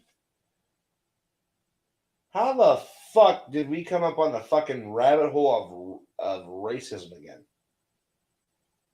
Well, that's because it's permeating in every aspect, because they're using it once again as that, V for Vendetta mission or whatnot, agenda. Right. You know what, TLO? You know what? Here's the funny thing, dude. It has been almost a year ago that we started covering the riots. Well, yeah. It was almost exactly a year, to be honest. Off by a month. 2 months, April. Well, I mean, technically it is, already March, so. Yep, end of April, dude. Damn, dude, that was my first ever big cover I did. Make those what we were talking about woke movies. And that's exactly it. Once again, race. I mean, that's one of the key components in the movies. That's one of the key components in people's fucking Instagrams or their Twitters or whatever. I mean, I just read some stupid article about some weirdness with the Dutch and that poet that was at the inauguration, and how something about how the person who's going to translate it to Dutch isn't black, so there was like some sort of issue, and I was just like, are you fucking serious right now? Like, seriously? Like, for people who say that they're fucking progressive and all about equality, you're acting like a bunch of fucking racists. Like, I'm just gonna be honest. If you're sitting there and living in this world where everything comes down to race, that's living in a world of hate and racism and anger, and it's just not productive. It really isn't. Like, there's better shit to be doing. What is I mean, hell, if not anything, just bettering your own situation, people. Like, really? And this kind of plays into something I caught wind of the other day. Russell Brand has his own little YouTube channel, and he's actually been railing against a lot of the establishment, so to speak, and whatnot. And at first, I've never really had like the highest regard for him. I even told it to his face on his channel. I was like, I always thought of you as kind of a bell end, kind of a dumbass. But you make some pretty good points. You articulated it well, and you presented it with the facts and people's opinions, their feelings, different perspectives, and you made a good argument. I was like, and so you got my subscription, but he was alluding to the fact that there's this division, and we keep like going back to it, and we've got to try and get out of it. We got to snap out of this like fog, I think he was alluding to, and people aren't and everyone's just being divisive, and everyone's just being hateful. And as I said before, like, shit could be going down, and people are more worried about like what somebody said on Twitter 2 hours ago. Like, literally, a fucking asteroid could be heading right for us, and they'd be more worried about the new posting Bridgerton. There you go. Yeah. Oh God, Jesus! We're gonna go back to Once again, as I said. Oh yeah, no, and then no, and then the math is racist. Yeah, no. See, just like I said, there's this weirdness. It's like if you're sitting there living in this world where everything is racist, it's a pretty fair indicator that that's all you think of the world, which, to be honest, in turn makes you kind of that way. Because if that's all you see in every aspect of your world, that's a problem. That truly is a problem. That's like sitting there and there's Charlie in the trees. I mean, it literally is actually like almost that perfect analogy. Like it really kind of comes down to that. Need to stop it. We need to get on the same page.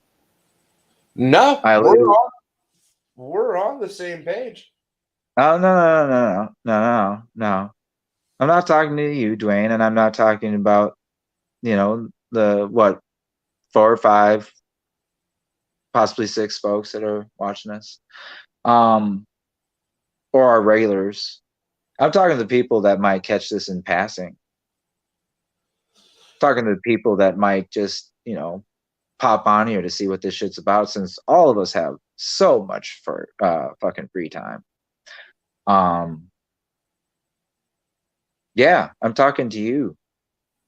Like, do you really want to sit there and live in this world where everything is just so hateful? Like, trust me, as I said, I've walked the dark path. So I know about living in a world that's just full of hate and anger and just thinking everybody's out to get you. And trust me, it's not a place where, you're going to progress very far. You might make some inroads. You might, be able to make some moves, as it were. But as far as actually getting anywhere in life, getting things accomplished, when it comes down to it, taking care of your real shit, it's lacking. And so I don't know, man. Like, you gotta stop being in this racist mindset. I mean, You know what? I, being a person of mixed race, has seen it all the time. But do I sit there and just dwell in it? Do I sit there and say, oh my God, you're being this or you're being that? It's like, no. Why waste my time being super upset about that? Wasting my energy that I could be focusing on something more productive and something that, I enjoy or might help people or whatnot. Like, yeah, like there's other shit you could be doing. It really comes down to that. Right. You know what? And here's my Oh, MGTOW, now you're just fucking trolling. I'll call you on that. Now you're just fucking trolling. You know what? Make time to beat you. You know what? Here's the thing. I'm gonna say this. If any of you on here are racist, I'm gonna say this first of all. Get fucked, Karen. The owner of this business is black. My co-host is Mick. Still black. Yeah, basically, when it comes down to it, by default. I will fuck some of y'all up. Don't fuck with me. There's a Thanos button for a reason, and I'll do it. Yeah, right. Thank you, MGTOW. It is. It's just wasted time and energy. Like, seriously. You could be like creating some shit. You can make a movie. You could fucking, invent the cure for cancer. I mean, you'd be doing all sorts of other shit that could be either helping the world or helping yourself, but just helping the situation. Because sitting there and being angry and lashing out at people it's not going to get far. Like, seriously, have we seen anything in any sort of perspective of history where that's actually panned out? No. Quite the opposite in most instances. Right. I mean, hell, in a lot of ways, you almost cause more oppression and more lashback if you want to look at it that way too. Because if you're sitting there and you're pressing hard, obviously you're going to get pressed hard back. And so if you're pressing harder, then the other side presses harder back. Yeah, see, and once again, it plays into that shit that I always get cheesed off about, the tit for tat. It's like, it's petty. It's like, I'm gonna sit here. It's basically living in a world where like all the bullies and shit like that in high school, you're sitting there and literally like following them around and trying to like get dirt on them to try and like take them down, even though you're 20, 30 years fucking graduated. Oh my God. Here we go with this again. Everybody hold on to their seats. It's Tilo's graduation soapbox. No, I'm not going on about no graduation soapbox. I'm just saying that, like, yeah, there's better things to be doing, and sometimes you just gotta let some shit go. You really do. Like these people, like with their just frail sensibilities, like I mean, I've been called shit that I don't even think is fucking from this planet. Okay, I've been called shit that's probably fucking alien. All right, and do I sit there and let it get me down? No. How people treat me does get me down because, that's kind of how it works for most people. If people are treating you like shit, you're like, damn, what the fuck? But, besides that, I don't sit there and if somebody calls me, say the N word, oh my God, like that shit for me is just like, psh, yeah, you're trying to get a rise out of me because you didn't even make one of my pubes curl. So you can go somewhere with that. Or as my knowledgeable friend says, fuck off, Karen. Get fucked, Karen. Thank you. Yeah, no, like, stop it. All of it. Just stop it. Just stop. Yeah, exactly. Like, just stop.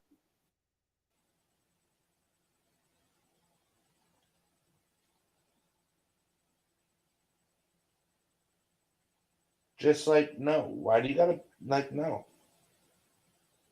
Yeah, exactly. Like, why do you have to? No. Yeah, no. Have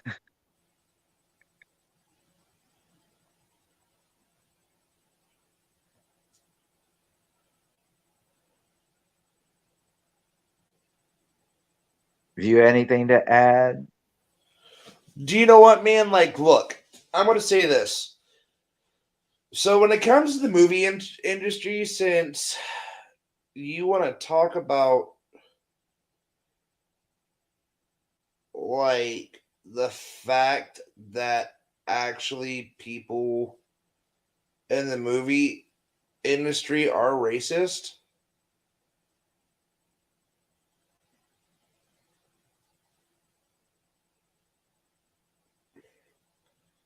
bro, I'm not going to lie. There's a lot of them out there. Well, yeah. I mean, racism is real. There's no doubt about that. But to say that it's literally like everywhere and like crawling under your fucking bed at night is borderline hysterical. Pretty much. I mean, like, so this is gonna sound bad, and I don't know who's all watching, so I'm just like sitting here scrolling through Tinder. Through Tinder? Yeah, Dwayne, you can do better than that. dude, I have Tinder, Meet Me. I have a lot of dating apps on my phone, dude, just to fucking talk to people. Well, I suppose, but I don't know if necessarily you're actually talking to people on Tinder. Oh yeah, dude. Fucking part of the reason I've been quiet, dude, because fucking y'all going on your soapboxes. You know, but so watch this. Here's the Blaine, thing. there's only me. Well, so here's the thing. There's one movie there's a series I'm watching right now that actually shows racism in law enforcement. Okay. And I found out through this because of TikTok. It's called The Rookie. Have you heard of it, TLO? Yes. Is your app spelled meat? Me no, MEET. Take the A out of there, you sick fuck.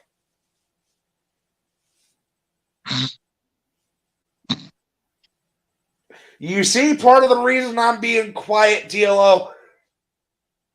Well, you brought it upon yourself. I should have spelled Popping on the Tinder to pop off while you're on air. Well, look, it's because this is also where I'm finding a lot of the subjects too.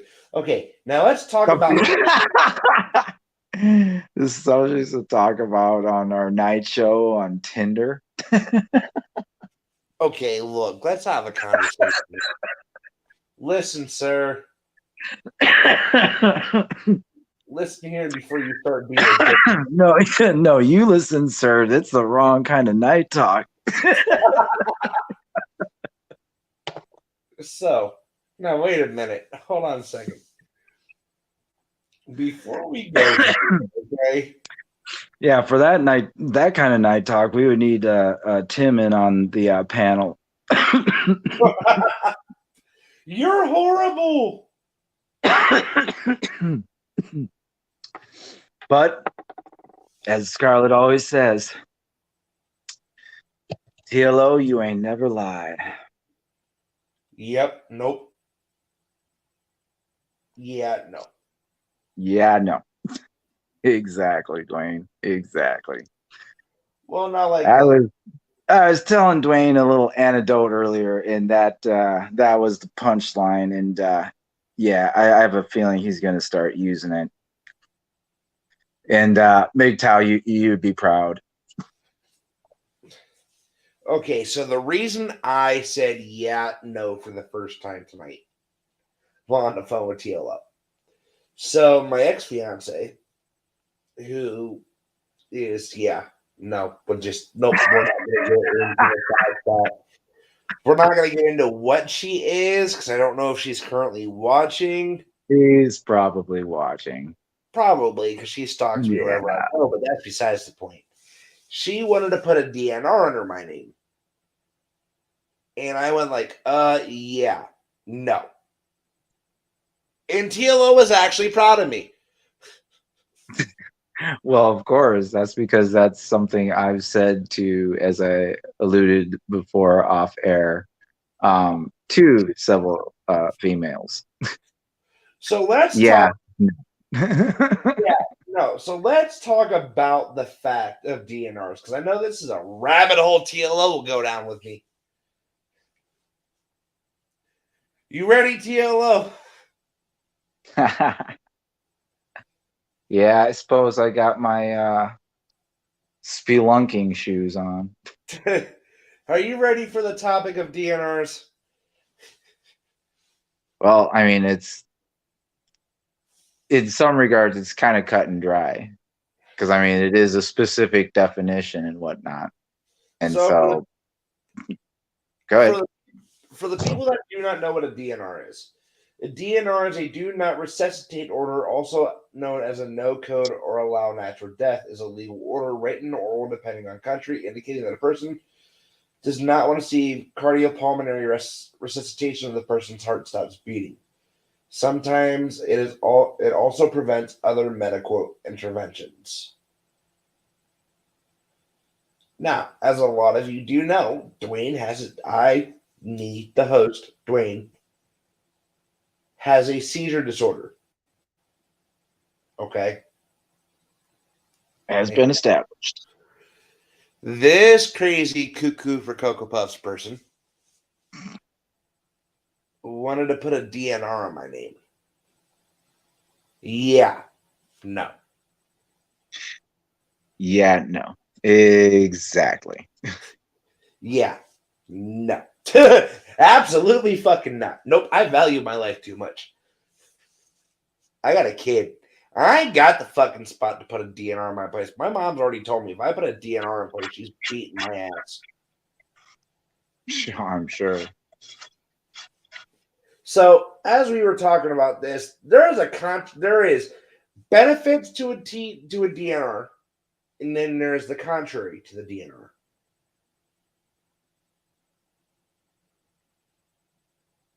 For people like me or my mom, it could help is if it prevents if say we were in a seizure for like 15 to 25 minutes, right? Right. And we're legally brain dead. There's nothing they can do. AKA Obama AR. What? Oh my god. That just kind of went over my head. Big Tail's been trying. MGTOW, you're gonna make me fucking just lose my goddamn shit by the end of the fucking night, aren't you? Well, I did point out earlier that he is trying to troll. He's doing a very good fucking job at it tonight. Wow. It's because he knows he's got a special audience.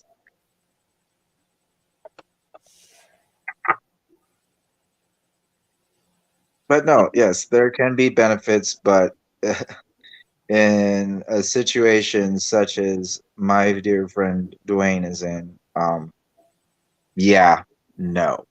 I was just getting ready to say it with you. Like, yeah, no. Oh. Oh boy. You know, like Well, here, that's kind of a somewhat failed state in itself, even though you DNR, keep trying to. AKA Obamacare. Oh my! I'm not touching that rabbit hole with a 10-foot pole. Yeah, right. Even though that's had its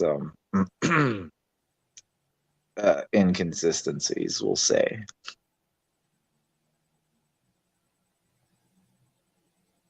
But no, it's just wow. Like I'll put forth a little tidbit. Like the stories I've been told of late in regards to certain individuals are the least to say eye-opening. And I will put it out there. I have been in relationships with some serious craziness, like serious craziness. So, for it to be classified as such implicates the severity to which this individual caused these circumstances to unfold. Right. Well, here's my thing, dude. Like, the reason I'm saying no to the DNR is because I have Dean and my mom. And as we already knew, my mom has already said and stated if I ever get a DNR, my ass is grass. Right? They'll actually have to like employ it. Like, I don't feel like dying. Well, that's good. That's a good start. Go with that. You know, I don't need my mother beating my ass over that. No, that's not. If there is any person on this world that I am truly fucking afraid of, it's my mother. Yeah, in most cases. My mother and Scarlett are the two women in my life that I'm honestly afraid of.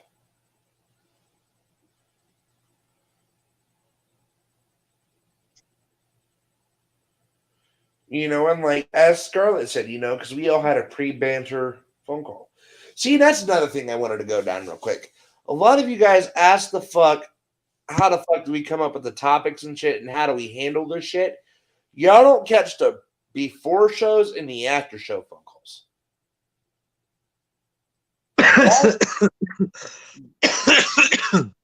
That's what really makes our shows, especially mine, because me and TLO always has a pre-phone call before the show to figure out what the fuck we're talking about. Correct. And an after phone conversation to fucking compress of what we talked about. Absolutely. So, and I just wanted to answer that question for you guys because you guys have been, the last time we did, we had that question thrown out, and I was very keen on answering the question. Well, yes, I remember that person. I actually believe their name started with an A. Yes. Yes, they did. Yeah, I used to have more of a photographic memory, but Oh no, you still do from what I can tell. yeah, well, it's bits and pieces. It's like having fragments of a program or an app. Right, you know, and so here's the thing that I wanted to tell you guys is the stuff that actually goes in to a show, it's hard. Yeah, not all the time do we come on and just have a fluff night or relax night, as it were. Right, We there. usually come up with some main topics and whatnot that we have in mind that we know we've all definitely read up on and know something about. So that's why we do pivot to movies often, as you know was shown earlier. I have some background in, and you know, for Dwayne, it's bringing faith into the picture. Or music. Or music, correct. For Scarlett, it's Everything. the news, it's the emergencies that usually take precedent. That's why she was on during Texas. And we weren't. You know, Yeah, because, we were just on for a little bit though. right, you know, like, here's the thing. I feel like dying. I don't feel like dying either. I'm just weird that way too. Okay. That's what you meant. Sorry, I'm also laying in bed fucking looking at a TV screen, so my eyes get blurry sometimes. You know, but like, here's the thing I learned, okay? Is like, this show was never really meant for politics. It was at a certain point, but I've seen my viewers spiking past 6 just doing nights like this. Well, yeah, and it's because we touch on a few subjects and we interject with some good stories, some good background, some context, and some perspective. Right, you know, so it's like, you know, it's like this, guys. What was I about to say? Fuck, I forgot what I was about to say. God damn it. You know, there's a lot of effort and a lot of work that it takes me and TLO, or me and Scarlett, or me, TLO, and Scarlett just to come on air and entertain you. Like New Year's Eve, you guys had to think that took kind of a lot to kind of put together through the 2 weeks. You know, with Scarlett's dad passing away, you know, all of us down in a funk, you know, because me and TLO were going through it with her. You know, TLO, God, I don't think we went on air that 2 weeks besides New Year's Eve. Well, yeah. I mean, thank you for the show tonight, guys, but I have to go. I got church today. Take care. Take care, MGTOW. I love you, buddy. Yeah, have a good evening. And for the other viewers out there, for the other people watching the show, like I said, it takes a lot for us. It takes a lot to come in and do what we do. And we do it not just to entertain y'all, because it entertains it. TLO, I realize it entertains us too.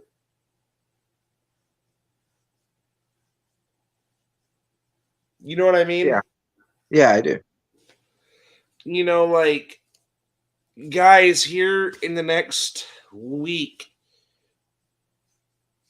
actually here in the next 7 days, 5 days, it's going to be a year that my first show ever happened. Ah. Gonna have a anniversary soiree. Oh yeah, dude, because you came on that night too. You were my first ever person to come in. Yes. And every day he was on with us, no matter where we were at. Well, I tried. You fought with that phone for fucking sure. Right. Like, you literally fought with that fucking phone. Yes. I remember the nights you would sit there and fucking scream at your phone before air, going like, God damn it.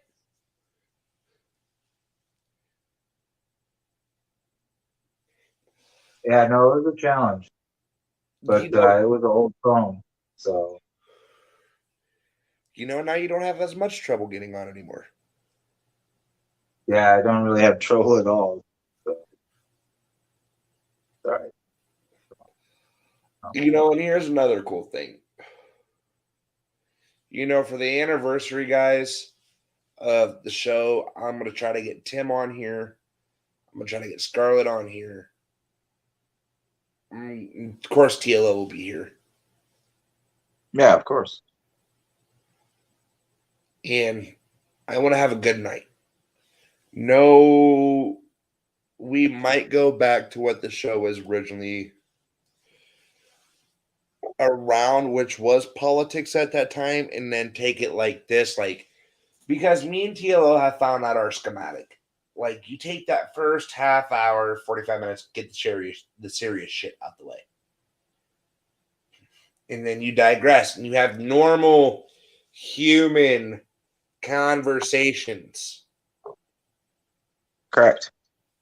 For all of you anti-social fuckers out there that don't know what a normal conversation is, it's this. Oh yeah, there's room for banter. There's room for, as I said before, perspectives and opinions and points. Like, that's the whole thing. Like, when it comes down to communication, is the sharing of ideas. So when you're sitting there and spending your entire time trying to just shut down everybody else's idea, you definitely come off as, at the very least, pig-headed. So, oh no, you come off as a fucking dick. well, yeah, that's basically it. It's like, stop being dicks. Like, seriously. Oh, I just got a missed phone call from said person from a blocked number. Oops. Yeah, you always have to watch out for those blocked numbers, my friend. Always. Yeah, I only have one blocked number in my phone, dude. You know who it is. Yeah. Oh, God. I haven't done this. We haven't done a 3-hour show in a minute. I don't know if that's because we haven't done a show in a minute. So I don't know if TLO's getting tired. Well, trust me, I've been up a lot longer this week. Lots of work because people are running scared. Oh yeah, that's what fucking rabbit hole we didn't go down tonight. That is a rabbit hole we didn't go down tonight because, as I said before, there's so many rabbit holes that we could go down. And yes, there is the impending trial There's the impending trial. There's the rumblings of major earthquakes. There's the rumblings of major volcano eruptions. I mean, there's a lot of shit to talk about. Food shortages.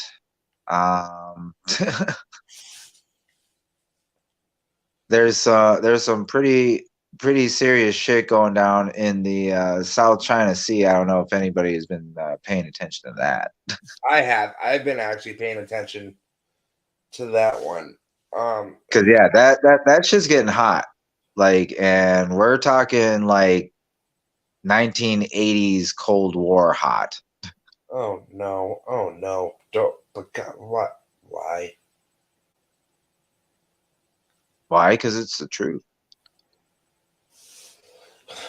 I mean, things are getting heated, so something else for people to be mindful, or maybe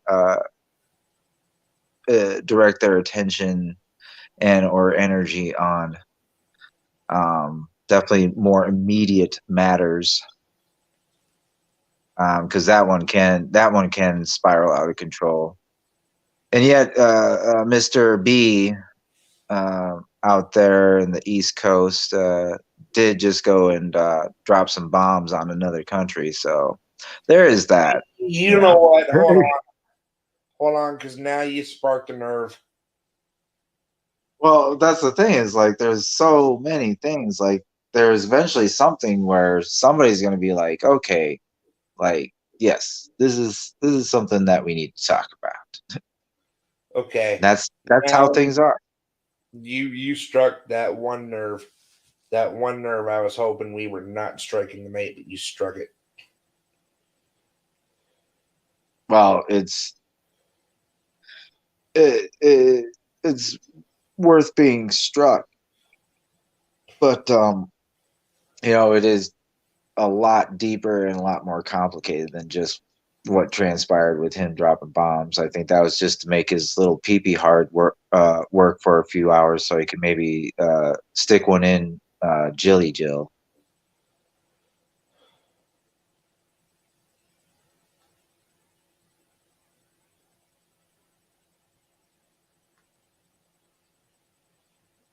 Do you know what? Here's the thing.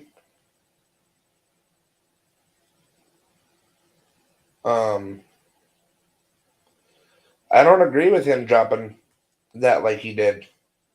Well, newsflash, most people were not very happy about it. I wasn't happy. He had no reason. He had no suspicion. Well, it is a foreign country, so there is always suspicion, but he didn't really have much reason to, besides the fact, as I said, like, I think it was for, I don't know, aphrodisiac purposes.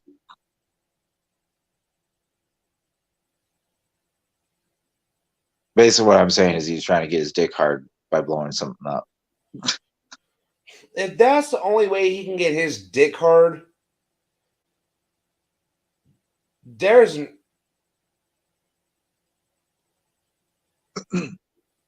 well, that basically is about the only reason that that he basically bases this let's bomb Iran shit. So yeah, it's I mean, it comes down to just like showing of force and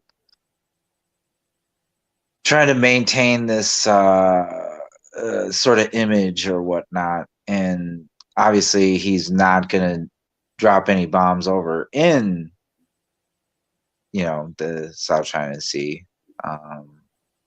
Definitely not anything over in that direction. So of course it's like almost like a go-to target, just to go into like the Middle East and blow a fucking country up. I don't know.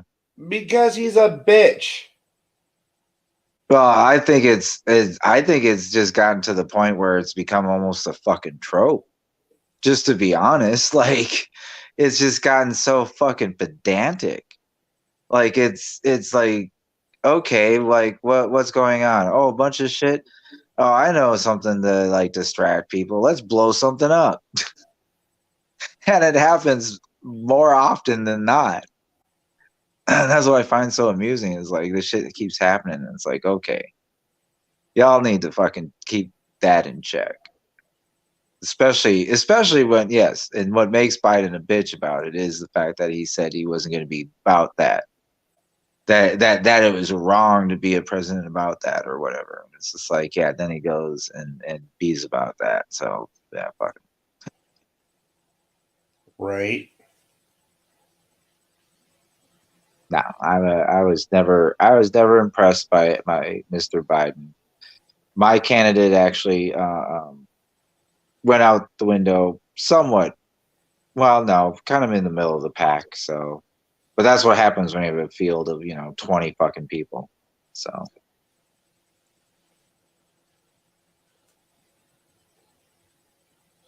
Right. Yeah, I get that.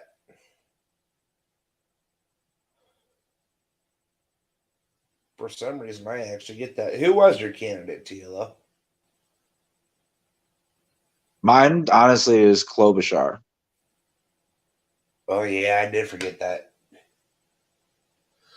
Mine was going to be Sanders at first, but fuck, he just ran. I was going to go for Sanders this year, but fuck, dude, we all thought he had a good race, but fucking once Biden jumped in the fucking thing, he bounced like a bitch.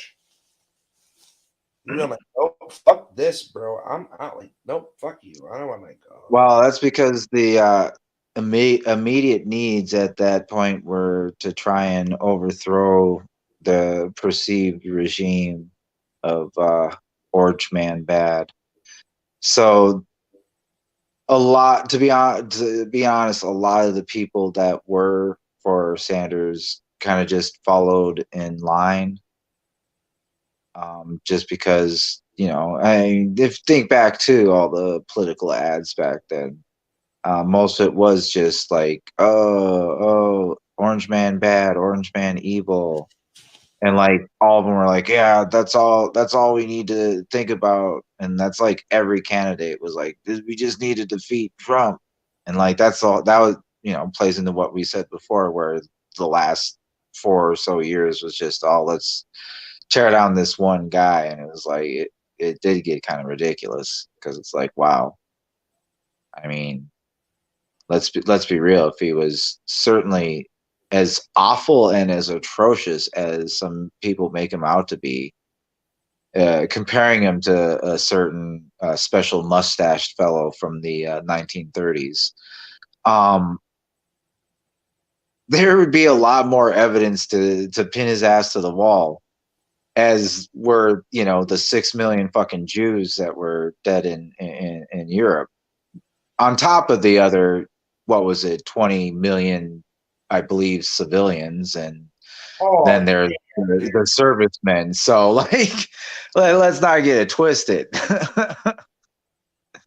Like it's not even in the same fucking ballpark. Like it really isn't.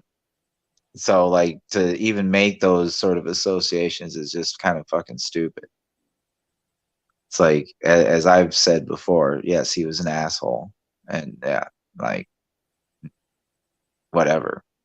But I've never been really too impressed by a lot of our leaders, just to be honest. Dwayne and I touched on it a little earlier as we mentioned the work as far as getting prepped for on air. And I alluded to the fact that, as far as it goes, George W. was not an evil president. He was not a bad president. He actually did a pretty good fucking job.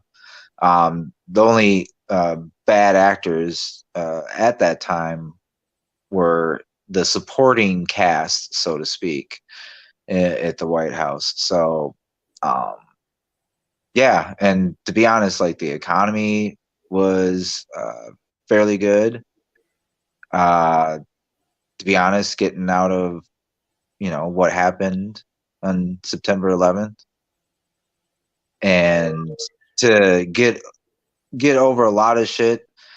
And if you look at the world and like how things have played out and how things have reacted, and when we had like all that stuff about, oh, everyone's going after Middle Eastern countries and this and that, and like on that sort of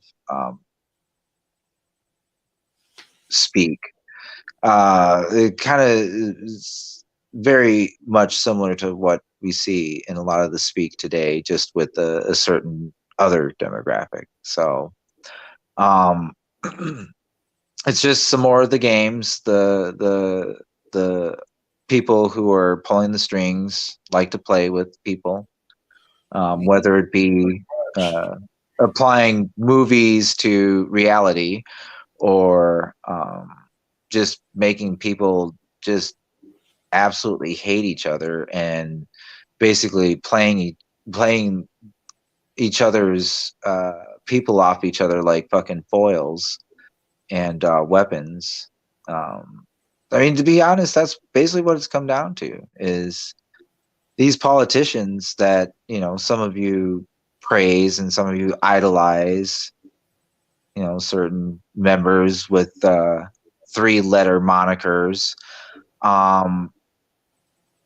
Like, they keep playing you off of each other, off of your opposition, off of people who think differently. And what's happening? Like, there's more people dead. There's more anger, there's more hate, there's more resentment, there's more people, there's more instances where you see racism rearing its ugly head. You have more instances where abuses are running rampant. You have way more instances where you see children being abused. Right. I mean, the list goes on and on. So is this sort of mentality, is this sort of narrative, is this sort of government the real path? Is it truly the enlightened path, where you're about, the world, planet Earth, everybody singing and fucking and, kumbaya and all that? Like, no. Like, that's definitely not that's not what's happening. That's not what's happening. Nothing's ever been kumbaya. Well, there's been points in history where there's I like to think of them as impasses, and people could either be angry and just try and tear each other apart, or they can kind of just like let the cooling winds prevail, and, as I said before, kind of just go about their business and not spend as much energy just trying to tear each other down, like actually just trying to make things work and get things going and that sort of thing. And we've seen it through history at a few points, a few junctures. But yeah, in whole, there is a lot of the politics where people get played off each other. It happens numerous times.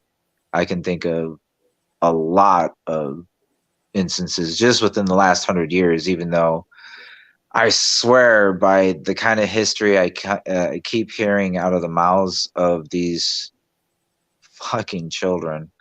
I swear, like, their new modern day textbooks only start at like maybe, if that, World War II. But most of it, like, I would assume would be like 1970s or something, like only a quarter of a century before they were mostly born. And that's like the only history that they like kind of adopt or like glean to or actually like retain in their heads. I saw something where they were asked, like, actual like 13, 14-year-olds were like asked, and they were shown pictures of identifying the people, and shit you not, a lot of them could not identify Hitler. Okay, people. Like, do you see the point? Do you see the perspective? Do you see the fucking what I'm trying to present to you, people? They couldn't recognize Hitler, yet they accuse a man of acting as such without even knowing the man's face. What? Yeah, that's what I'm saying. That's what I'm saying. It's like you have these young children that are out there, advocating for this and that, making accusations towards people, and they can't even identify the person that they're trying to associate with. Like, it blows my mind. It's like, wait a second, what? It's kind of like some other shit that happened that, came out, and I was just like, okay, that is more stupidity in full on effect. But that's comic books, and we won't go down that rabbit hole, even though we've kind of skirted it. Skirt. Right? Skirt, skirt, skirt.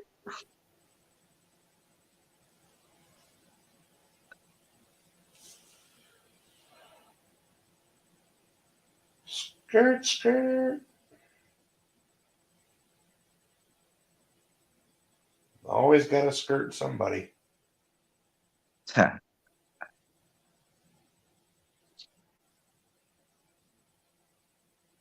Do you have anything to get on the soapbox about, Mr. Lanham? Yeah, the fact that Biden, here's the thing. There's a difference between Biden and Trump and TLO. We kind of talked about this. Yes, Trump may have been a fucking complete and ignorant fucking asshole. But. Right. There's a but. Exactly. Like most things in the world. But. But you made a point, TLO, when you said this. You said that Trump made sense because of a business standpoint. He gave a voice to the voiceless. Well, he did.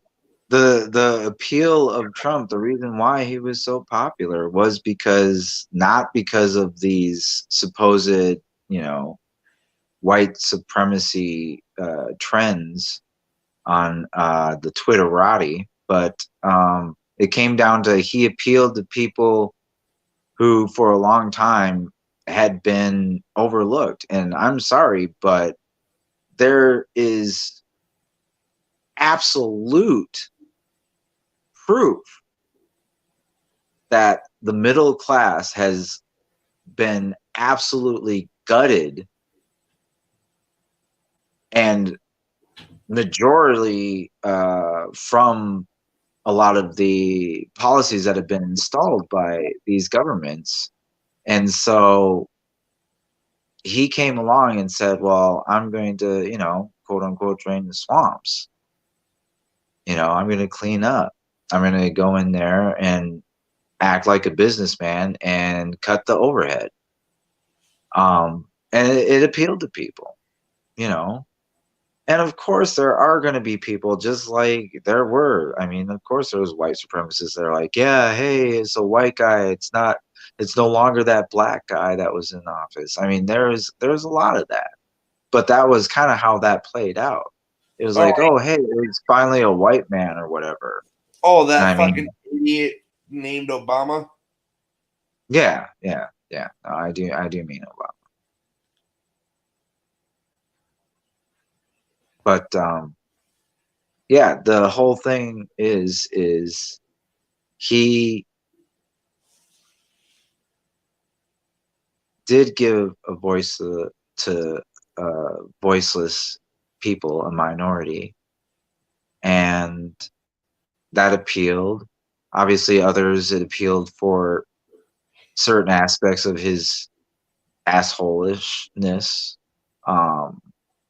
But yeah, that happens with any candidate because, I mean, hell, fucking Putin's still president over there in Russia, and that country's looking bleak. I mean, bleak. No shit. Like, seriously, y'all, like, bleak. And he's managed to stay in power. So there's something to be said that a little asshole goes a long way. People are talking about already impeaching him. Well, they're starting to, because they are starting to be like, okay, wait a second. He's basically run our fucking country into the dirt. Yeah, this has got to stop. Yeah, no. In office for less than 2 months. Well, you see, wait, no, who are you talking about? Putin? No, Biden. They're already talking about fucking. I thought you were still on Biden. They're talking about impeaching that asshole too. Oh my God, that was just the fucking mouthpiece, as I aforementioned before, with the 3 letters. Just being the usual divisive, petty bitch that she kind of is.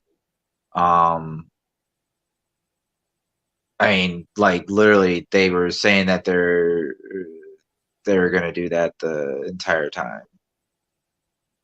And so, like, when Trump did his round, now it's time for the retaliation, and it's the tit for tat. And so, like, that's what I mean, is we gotta stop that. We gotta stop this. Let's just go back and forth and just attack each other, because it's getting us nowhere. It's not. It's honestly not. But like, seriously, for all you people out there, this is a message for all you people out there that are listening.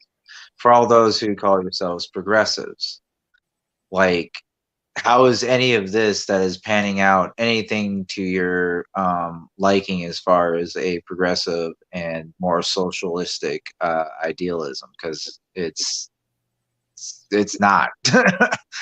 And for you patriots out there, are we really going to sit here and infight while our enemies are literally at our doorstep? Keep that in mind. And for all you people that some would associate or call normies, or people who don't invest their time or energy into such devices, do you really want to sit there in a world where it's just full of hate? Like, seriously, that's the question I pose to you. Do you seriously want to sit there and spend your time hating your neighbor because they fly a different flag, or because they even fly the American flag because for some reason you think it's offensive, even though you were born and raised in this country, and reap the benefits of this country?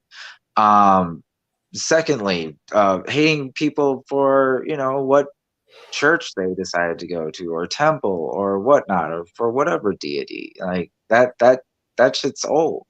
Like, why can't we just be chill with each other? you know what? Like, you and I are a perfect example, Dwayne. Like, oh yeah, we are. the conversation we were having before about, relationships, and having a person who is fundamentally more religiously structured than the other person. And our 2 religions, you and I, not necessarily conflict, but it's not like they are, totally in lines. As, Scarlett had mentioned certain similarities before with others. But we get along just fine, and we're good friends. And we don't agree on everything, but we don't have to. We don't dress the same, but we don't have to. We don't have to like the same movies. It's not a yeah, even though for the most part we do. It's not a prerequisite to having a relationship or a friendship or whatnot. You're my bro. So this whole, like, living in a world where, like, you're totally, like, cutting people off just because, like, they voted differently, or just because they drive a different car, for fuck's sake. Like, that pettiness that's the first to go. That needs to be the first to go. Because pretty soon, like, it's gonna get to the point where TLO is gonna start slapping. Like, where I seriously, where if I see that shit out in the streets, I'm gonna start slapping folk. Because that shit's gotta stop. Like, just straight up, no bullshit, it's gotta stop. Because we got more important shit. We really do. And that is just some backwards bullshit. It really is. It's regressive, and it's infuriating because y'all should know better. Most of you are grown. So that's my tidbits, or a closing argument, as it were. Right. I'm starting to honestly fall asleep. Well, I kind of figured you were getting ready to kind of shut it down. That's why I was offering that. So you go ahead and finish up. I'm still gonna call you afterwards. So I want to talk to you. Guys, thank you so much for joining us here on the Night Talk. It is always a pleasure to be on here. Guys, catch me and TLO on here tomorrow night as we come back and do the same thing. Just hopefully a little bit earlier. Well, there is something to be said for the consistency and the monotony of life at the moment. Right. Just if you guys have anything, any topics you guys want to talk about, email them to me at dwayne@freedomrevolutionnetwork.com. I check my email regularly on a daily basis. So your guys' stuff never goes unmissed. And you guys are fucking amazing. TLO, take it away, my guy. Just do better. Damn. Damn, he hit you with the just do better. Oof.